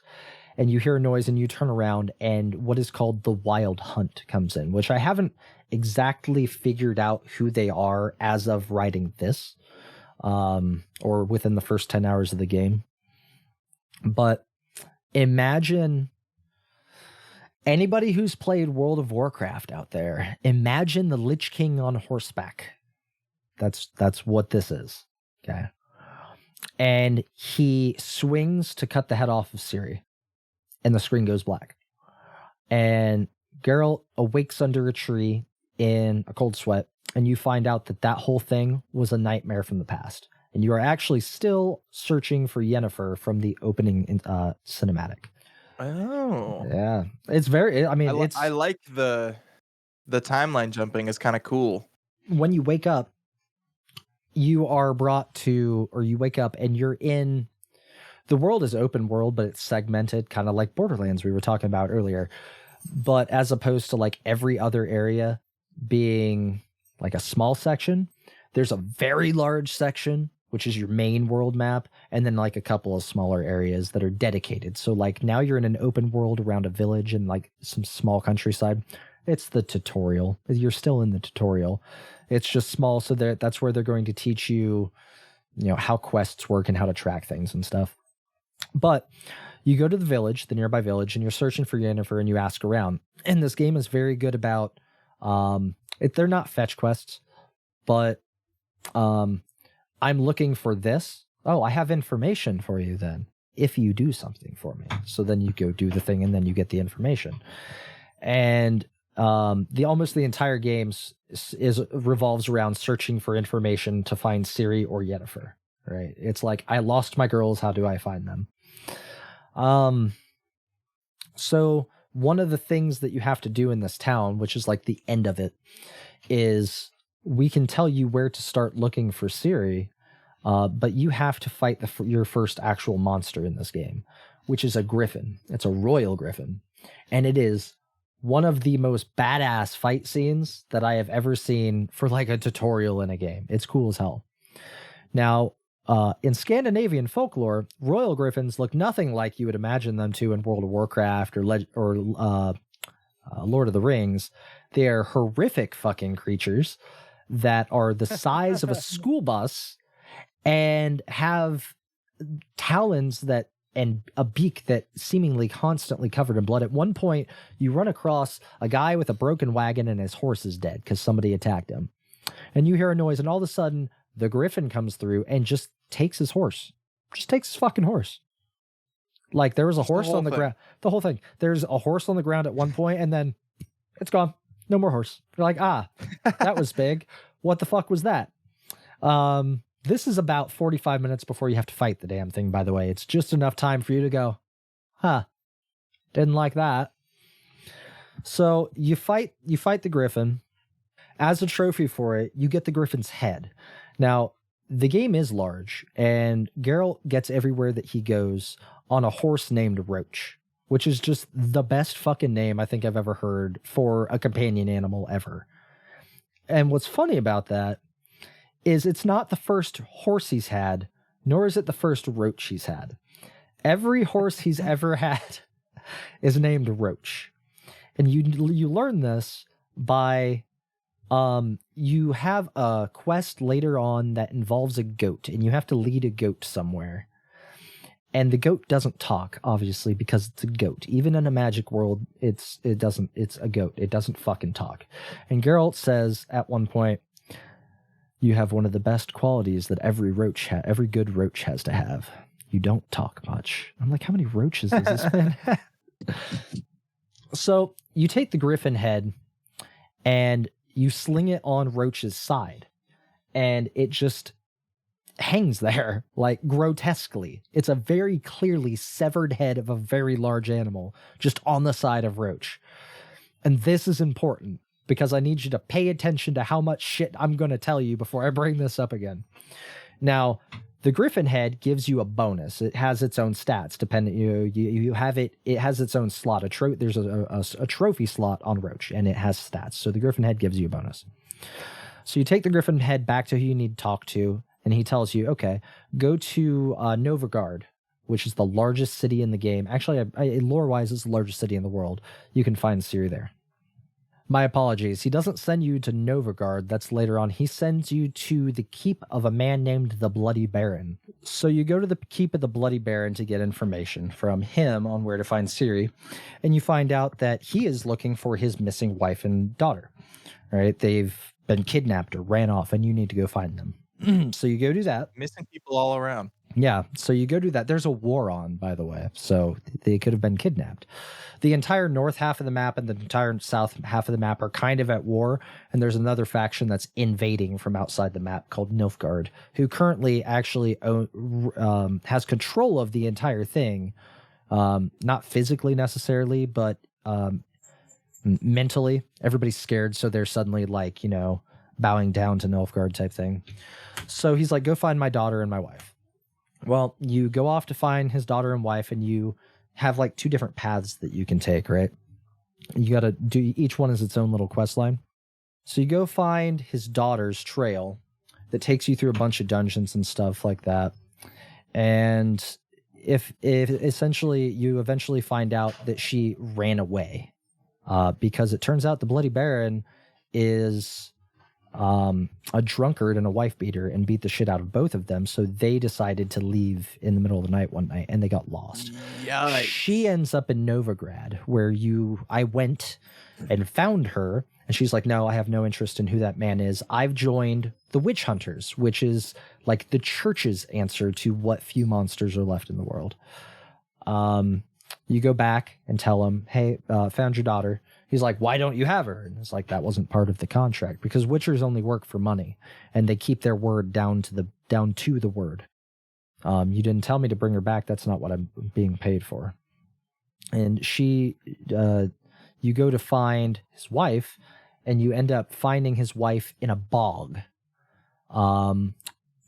being controlled by what are called crones, which are just the most grotesque looking old hags that you've ever seen.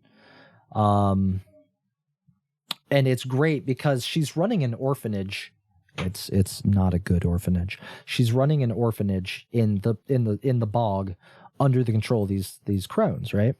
And you don't really find out till later, but the crones were going to eat the kids. These what are essentially war orphans. Right. Oh my God. But it's great because I have to tell this story. You walk into the orphanage and the kids are out playing in the bog, and you're like, are there any adults around? And they're like, you're the only adult around right now, mister. Granny's in the house making dinner for us. And you tell them how you're looking for Siri. You're like, a ashen-haired young girl come through here recently. He's like, and this 6-year-old kid is like, oh, there ain't been no lass through here. And one of the little 5-year-old girls is like, hey, I'm right here. And this boy is like, you ain't no lass. Lasses got tets. Oh, it's fucking hilarious. Oh my God. The whole game's riddled with shit like that, right? So they tell you that you need to talk to their friend Johnny, who lives in the swamp. And it turns out you trail him down and you find Johnny, who is a godling. Think almost like a gremlin, but they're not out to hurt anybody. They just think mischief is funny, right? And he can't talk. He's mute. So he takes you on a short quest to kill a wyvern, which at this point, it's been like fucking 7 hours with this rotting griffin head on my fucking horse. Killed the wyvern. That's a monster. Got another head, so now I have a dragon head hanging from my horse for like the past like fucking 50 hours. He gets his voice back. And it turns out that the crones... How? Wait, how? Oh, the crones had... No, I'm glad you asked. I started to get off topic. The crones had cast a spell on Johnny to bottle up his voice and put it in the wyvern nest so he couldn't get it back. Oh, okay. So he gets his voice back after you kill the wyvern. You unbottle his voice. And he tells you that he doesn't know why they would do that to him, except he kept going off and talking to the voice under the tree. You're like, what is the voice under the tree? And you're like, okay, I'll go inquire about that. And you go back to talk to Granny, and you implore her that you need to talk to the crones. The ladies of the wood is what they are. So she does a little ritual, and they essentially speak through Granny, right?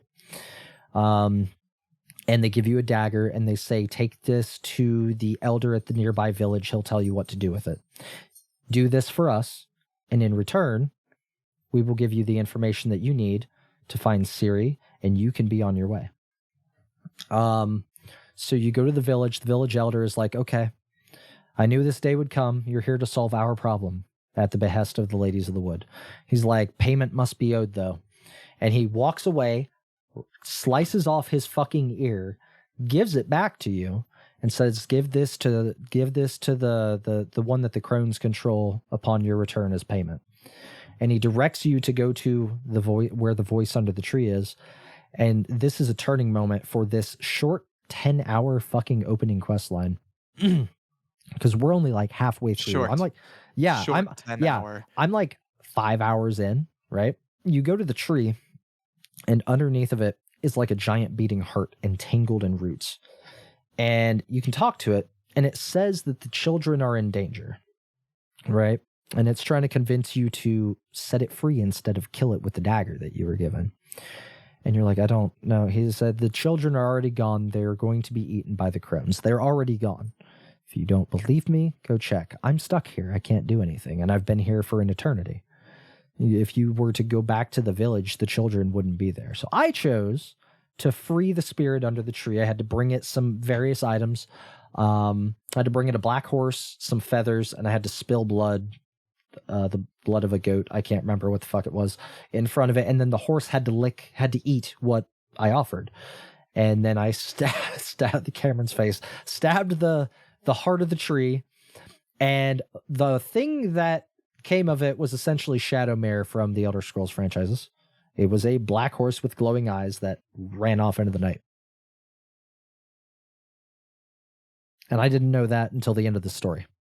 Went back to the orphanage, told the crones, because they showed their face for the first time. And they are not pretty. They're very grotesque. There's bare breasts all over the fucking place. And imagine, there's the crones. Oh my. I'm up front with them and tell them that I freed what turned out to be the spirit of the forest. And they got super fucking pissed off at me and told me essentially that the woman taking care of the orphans, Gran, is the Bloody Baron's wife.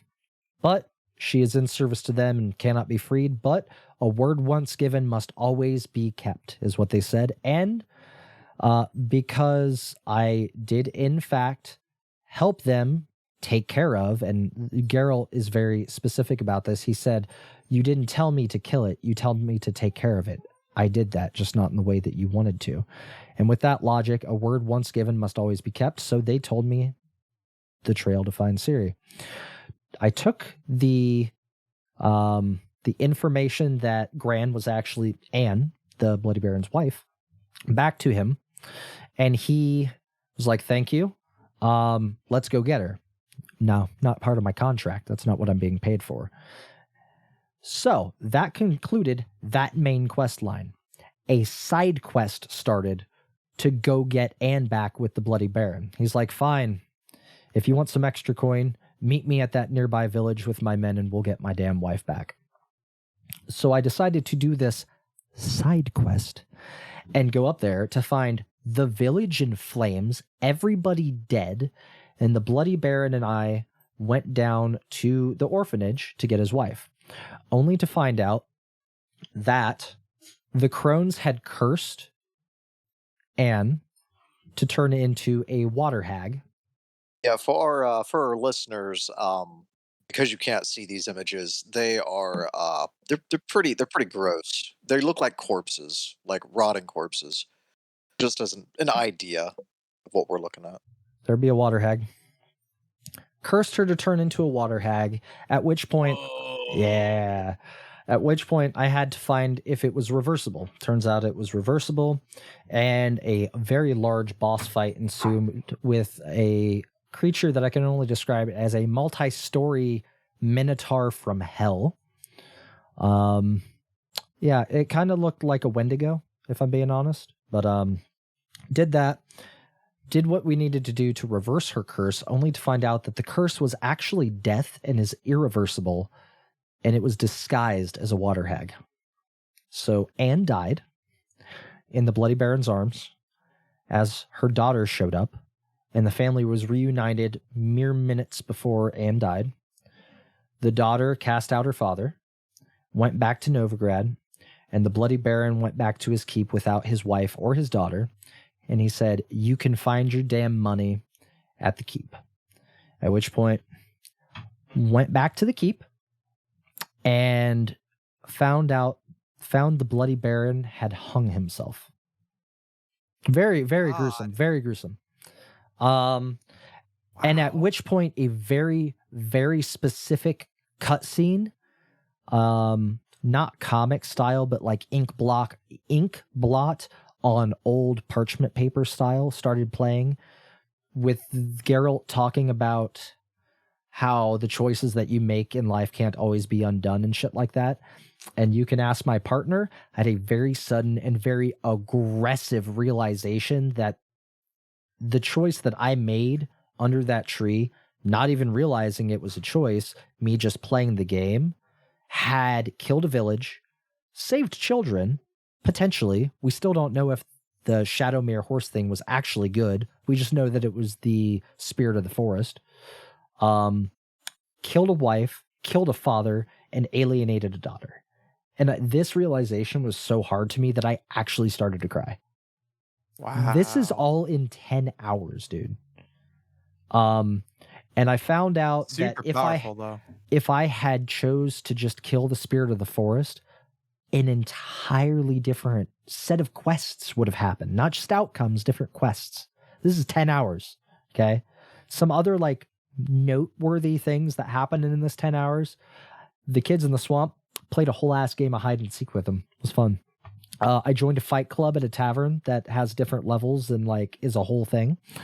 I interviewed a cross-dressing elf in order to find an old friend and owner of a brothel. I'll just let you guys, whatever.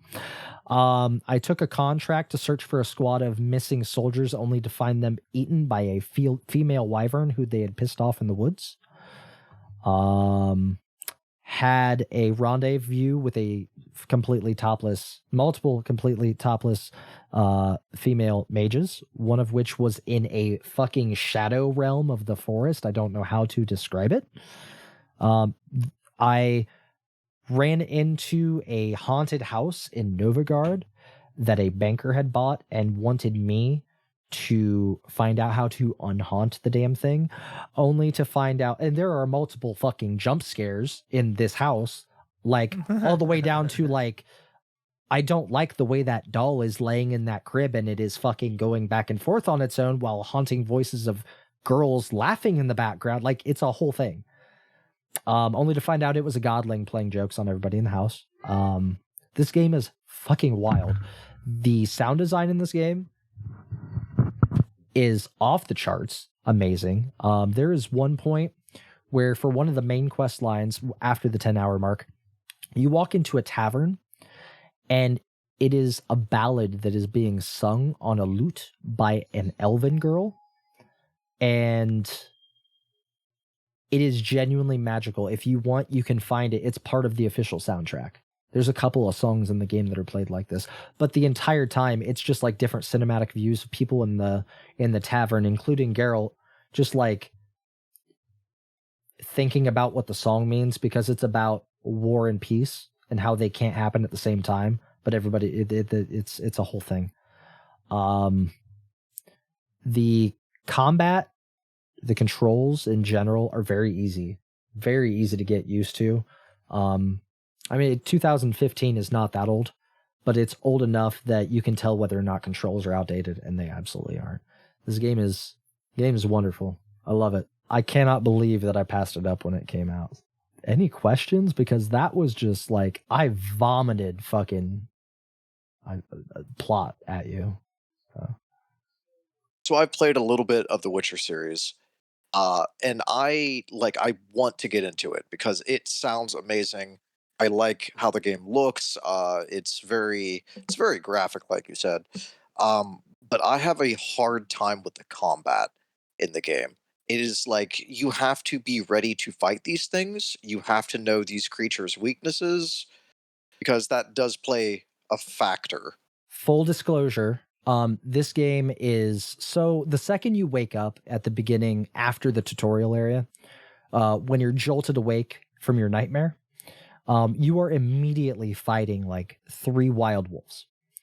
The difficulty in the complete edition that I'm playing ranges from story only, which if you breathe too hard on your controller, you'll probably walk out of it alive. It does have challenging moments, but it is more story focused at that point. That's what I'm playing on because I just want to I want to know what I'm missing. Didn't go into it for a challenge. I wanted to know what The Witcher was and why I haven't played any of them in the fucking 10 or 15 years that they've been out.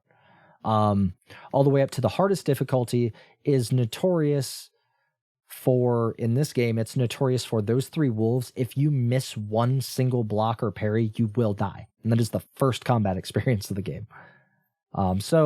They changed that around in the complete edition.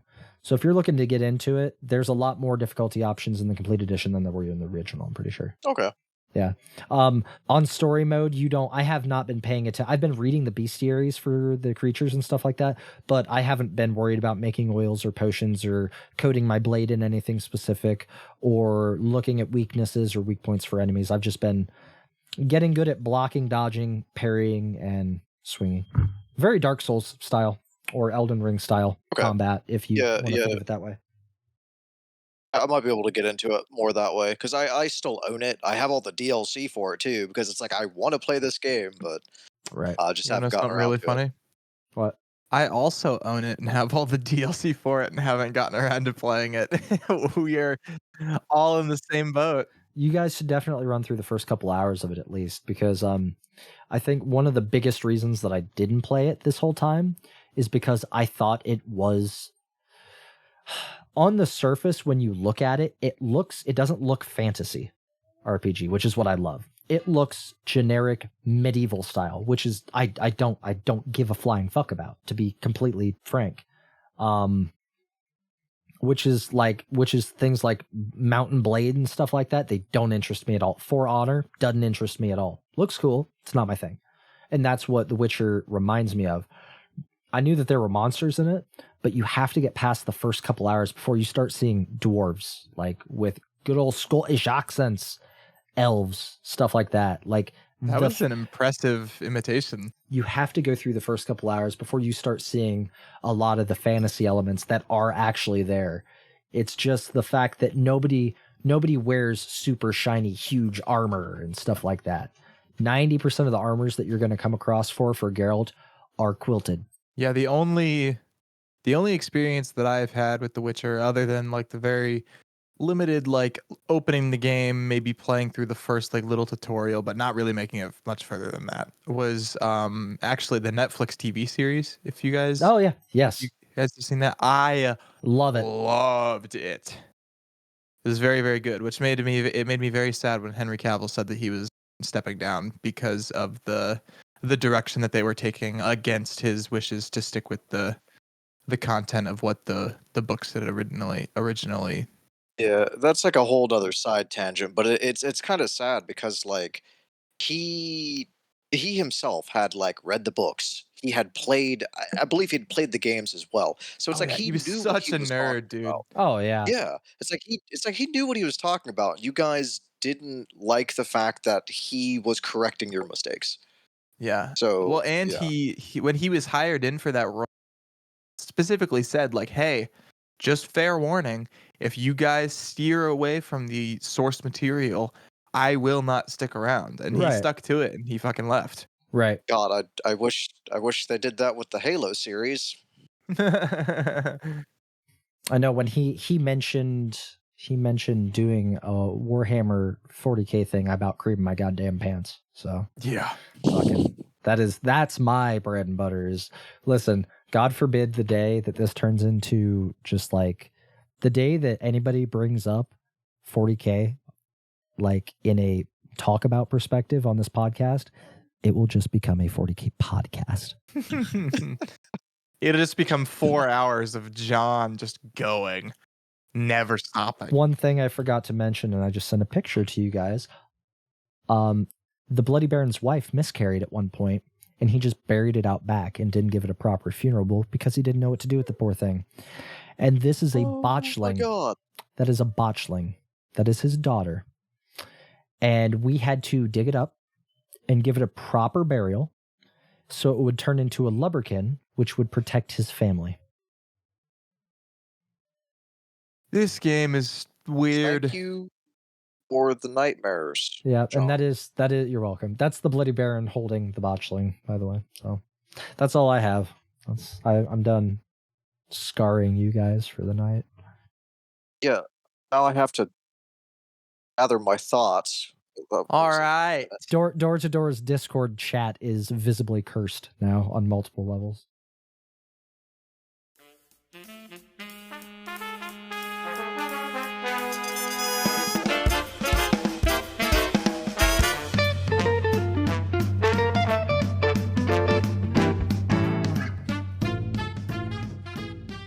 So I chose to do another classic. I don't want to say it's well known, but it is Voodoo Vince. It originally released on the original Xbox by the developers Beep Industries. Beep? Beep, Beep. But I'm playing the remastered version, so it just has better textures. It's like HD textures. Yeah. So it's a platformer collectathon. The things that you're collecting do play like a crucial role in the game. And I'll get into that here in a second. But the story for the game, you play as a voodoo doll named Vince, and the actions that led up to you being a animated living voodoo doll is that a character by the name of Cosmo the Inscrutable decided that he was going to steal voodoo dust from Madame Charmaine, who runs a voodoo shop. He's got two like hired goons that break into the shop, try to steal it. While they're in the process of stealing it, they end up like making a mess of it. They like drop some of it, and it causes like all hell to break loose inside this voodoo shop. So, Madame Charmaine gets knocked out by like a chair that is like flying around the room. So, because they like botched up stealing what they came for, they're like, well, what if we just took her and she could make more voodoo dust for. They kidnap her, and as they're leaving, the voodoo doll that you play as, Vince, gets like peppered with some of that voodoo dust, and it brings him to life. And because it's like magic, he's got this telepathic connection with Madame Charmaine. So she's like, "Hey, I've been kidnapped, and I need you to come find me." So you're on this quest to go save your creator, basically. And the gameplay is so fun because the very first level, you learn that because you're a voodoo doll, if you inflict damage on yourself, it does it to everything around you. The very first level, you jump into like a glorified wood chipper, and it just decimates everything in the room, and you come out perfectly fine. What? Yeah. That's awesome. So like with that being like the gameplay, like you do have your stereotypical like attacks like punch, jump, like a spin attack, kind of like Crash Bandicoot.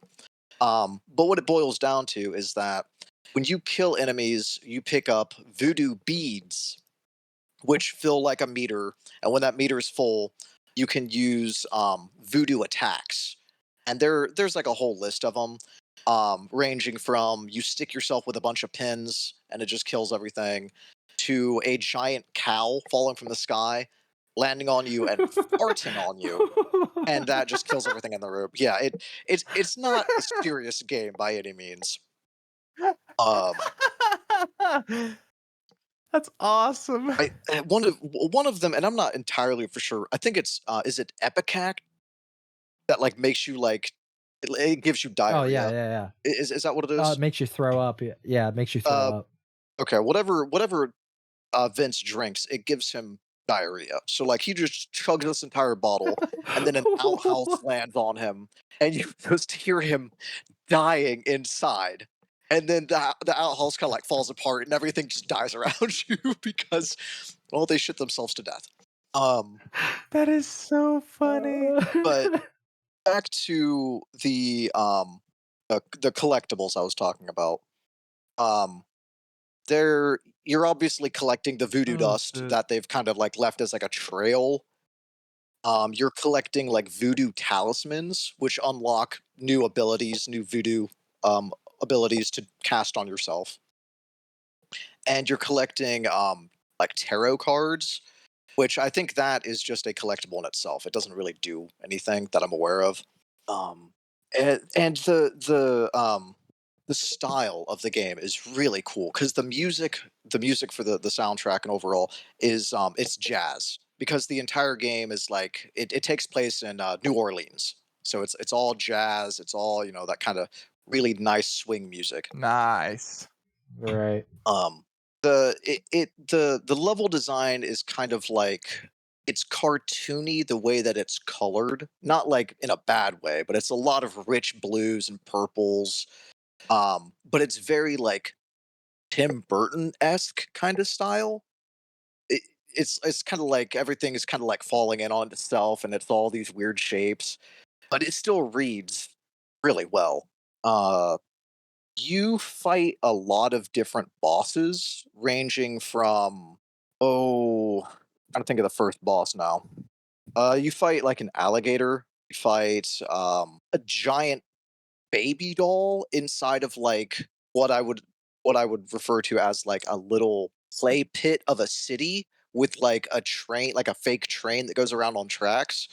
Uh, and that was an interesting boss fight because you had to activate the train and then run across the map while avoiding her like destruction, only to be flattened by that train to do damage to the boss. I haven't beaten the game yet. I intend to, but for right now, I'm stuck at Cosmo's like carnival, and it's not even like a fun carnival. It's like decrepit. All of the rides are falling apart. There's giant like chasms in the ground that you have to like platform across. All of the rides are like super sketchy. There's like one ride where John is having a moment. I I I know it's not uh, that. I'm googling shit that I probably shouldn't just be googling. I don't know how far you into the game. What is Dolly? Dolly is that doll that I was talking about that you fight like in that little like fake city to be scary, but there are some scenes where it's like, ugh. Look up the boss. I would say it's a look up Vince doppelganger, and he's a bigger version of you, but he's made of meat. Like he doesn't have any skin. It's just In chat, I'm sharing my screen. This is gonna get cut out, but Dolly, that's fucking horrific. Oh my god. I don't like that at all. What was the other one you said to look up, Cameron? I would type in like Vince doppelganger or like twin or something to that extent, and you should see like a meat. Like a ghostly meat, Yeah, like a ghostly meat version of him. yeah, it's kind of gross looking. Evil Vince? Yeah, yeah. Yeah, he's just like I a don't like pile that. of meat. I don't. Okay. Yeah. All right. Anyway. Um. I don't like. Yeah, I'm not a So, big fan. like I was saying, I haven't beaten this game yet. I intend to. I intend to 100% it, which means collecting all of the collectibles because that's how you do it. Uh, but the story wraps up with you saving Madame Charmaine, and she uses her magic to turn Cosmo and his henchmen into like balloon animals like that kind of that just like balloon versions of themselves, and then Vince pops them with his magic. Obviously, he sticks himself with a needle, and they pop. And you two basically just go back to the shop. That wraps up the entirety of the story. So have you concluded the story, just not the collection aspect of it then? No, I haven't beaten the story. I am currently at that carnival that Cosmo owns. Okay. That is like But decrepit that and that falling end apart. that endings so that ending storyline was more that was just something you researched then? Yes, that was something I just looked up. Okay. Um, Gotcha. but like the game doesn't take itself serious. Vince has a lot of one-liners. Like if you die, you spawn back, and he's got a bunch of one-liners. Like one of them is like, "Oh, the Grim Reaper says hi," or "Recycling, it really does work." It's just stuff Oh like my that. god. That's Um, funny. but the I wish I could show you guys because I have the original game, and it comes with like a full color illustration, like game manual, and it Mhm. has like descriptions of all the characters. It gives some backstories. It shows you how colorful the game is just based off of that. Uh, but one of the characters, Cosmo, that I was talking about, and I don't know why this is so funny to me. Um, in the manual, his backstory is that he was a seventh grade dropout into what he was like a criminal that owns What? this crazy decrepit carnival. It's like The Incredibles, the fucking what's his name? The kid that like gets shunned. Then he's like, I shall be a supervillain. Oh yeah, Oh yeah. yeah. What was his Yeah. name? I can't. That's even a bit in the movie. He's like, but Buddy, Barney, Billy, Buddy. It's Buddy. It's Buddy from the beginning. Yes, but if you guys the game is available digitally on the Xbox Marketplace. Mhm. The remastered version. I would highly recommend it. It's a good game. The boss Sounds fights like a can. fun play for sure. Oh yeah, yeah. I love it.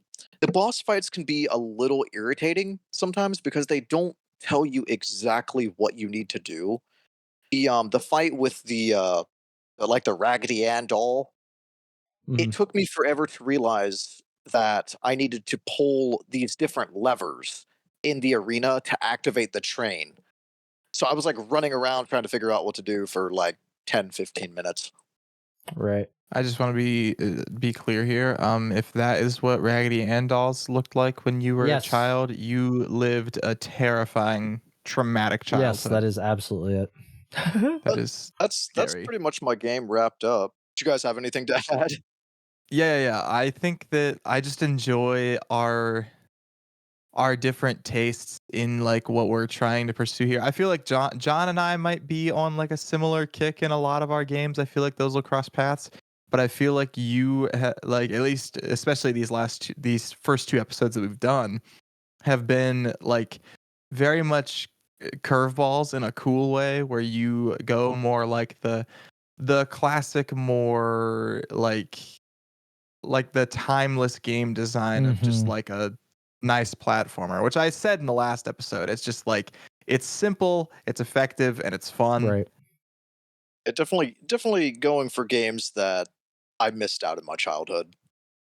So Yeah. Yeah, I think that's what I'm doing too, is I'm fairly happy with the games that I played in my childhood. I have things that I missed, of course, and that I need to play, but a large bulk of the games that I missed out on was actually in my early 20s, which is early to mid 20s, because I had a lot of life stuff moving around and changing. And I just genuinely like super cliche adult shit, but didn't have time to game as much in that time frame. And I think that's kind of what I'm covering at the moment. So okay, well, without further ado, I think it's time to bring this episode to a close. If you have any emails that you would like to send to us, it is mail at the number two, doorgaming.com. You can also check out our website, which is the number two, doorgaming.com. Dalton, I believe did you still need to add your Twitch info? Or is that on the site? I don't know if there's a link. There should be a link on our site under our like about the host's bio page. There will be a link there. I stream on Twitch under Warzx13 WARZX13. I'm actually going to shift my schedule, so I will announce that here that I will be streaming Tuesday through Friday from 7 to 10 p.m. Eastern time. Then John, where can people find us at? You already mentioned Door to Door Gaming is the number one spot on there. It has listed all of the platforms that we have our podcast on. So if you're up in the air about where to find us at initially, go to the website. We have a list of games is on there as well. The episode that you can find those games on, who talks about those games, the various different platforms that you can listen to the podcast on. There's also a newly integrated a podcast player on the website. So if you have a laptop or if you're on your phone, you can play it right off the website, pop an earbud in, go around the house doing housework, dishes, do your job, whatever. Also, Cameron, do you want to cover the quarterlies or do you want me to make the announcement? I'll let you make it this time because I'm not entirely for sure All what right. you want me to pitch here. Okay. All right. So as of the date that you are listening to this, if you're listening to this on the day it came out, this coming Friday will be our first of many quarterly bonus episodes. We will have 4 per year coming out the first month or the first Friday of their respective month. And these quarterly bonus episodes are going to be set in stone as what we're going to do well ahead of time. They're going to be long form episodes, multi-hour episodes. Admittedly, kind of like this one was. Oops. They're going to cover, instead of bringing news, we're going to skip the news segment. We're all going to bring the same game to the table. It's going to be an in-depth episode about a specific topic that all three of us agree to talk about. It could be something we all already know about. It could be something that we have to go out and spend the next 3 months learning about, like something that all three of us have wanted to do but have never gotten around to doing, stuff like that. So look forward to that. The first one is on the Destiny franchise and Bungie. Let's go. Yeah, Destiny episode. I said it was going to happen and it's happening. Yeah. So that's pretty much all. Those will also be listed. The games that we talk about in those bonus episodes will also be listed on the master list on the website, as well as the episode itself being found on the website. So you can go there and search that stuff up. And I will give it right back to Cameron because we have one very important bit of housekeeping to take care of before we call it a pod and get the hell off here. Yes, the next host, of course. So I think it should be Daulton. I honestly, because I love Elden Ring and I want to encourage you to keep playing that game because trust me, it gets better. The grind is annoying. I know being smashed repeatedly to bits is not fun, but it gets No better. one can see me, but I'm dancing hysterically. Let's go. Don't get too excited. I'm pretty sure this is like as long as you continue playing, you get hosting duties. You have to follow through. Heck yeah. You know, you just gotta. I knew who. Here's what it was. I knew who was hosting, and so I played to the advantage. You know what I mean? How much money did you give him? $6,000 in my left kidney. I don't think I owe you shit for your hand. I feel betrayed. All right. Oh shit! Congratulations. Thank you. I am excited. You guys have anything else to add before we wrap it up? I do not. No, All right. I think we're good.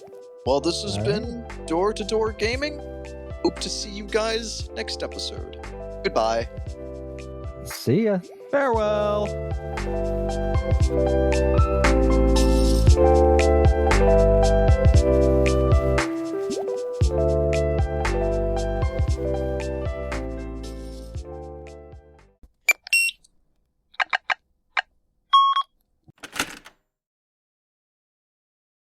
Where 3 postmen talk about the games that they're playing and enjoying and just critique things. I'm Cameron. Hold on. I'm so sorry. Hold on. There's somebody at the you're good, fucking you're good. door. Oh, of course. Solid start, dude. We were 22 seconds in, and I'm lapping the timer. My neighbor made homemade maple syrup. What? That sounds pretty good. I'm sorry, Cameron. I'm Oh, really you're sorry. good. Wait, hold on. I want to see the bottle. Cameron, I'm so sorry. Oh, you're good, man. You're good. I feel so fucking. No, I wasn't like 100% on that anyway, so it's all good, man. All right. I still feel bad. I will continue don't. to feel bad. I'm Dude, sorry. what is happening? Hold on. Now I'm having something happen.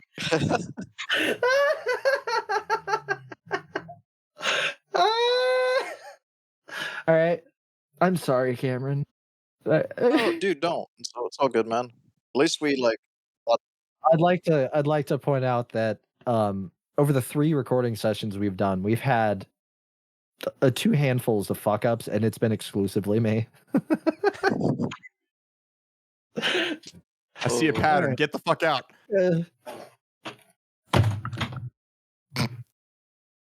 And there he He goes. slammed his Let me headphones know so when you're done loud. recording.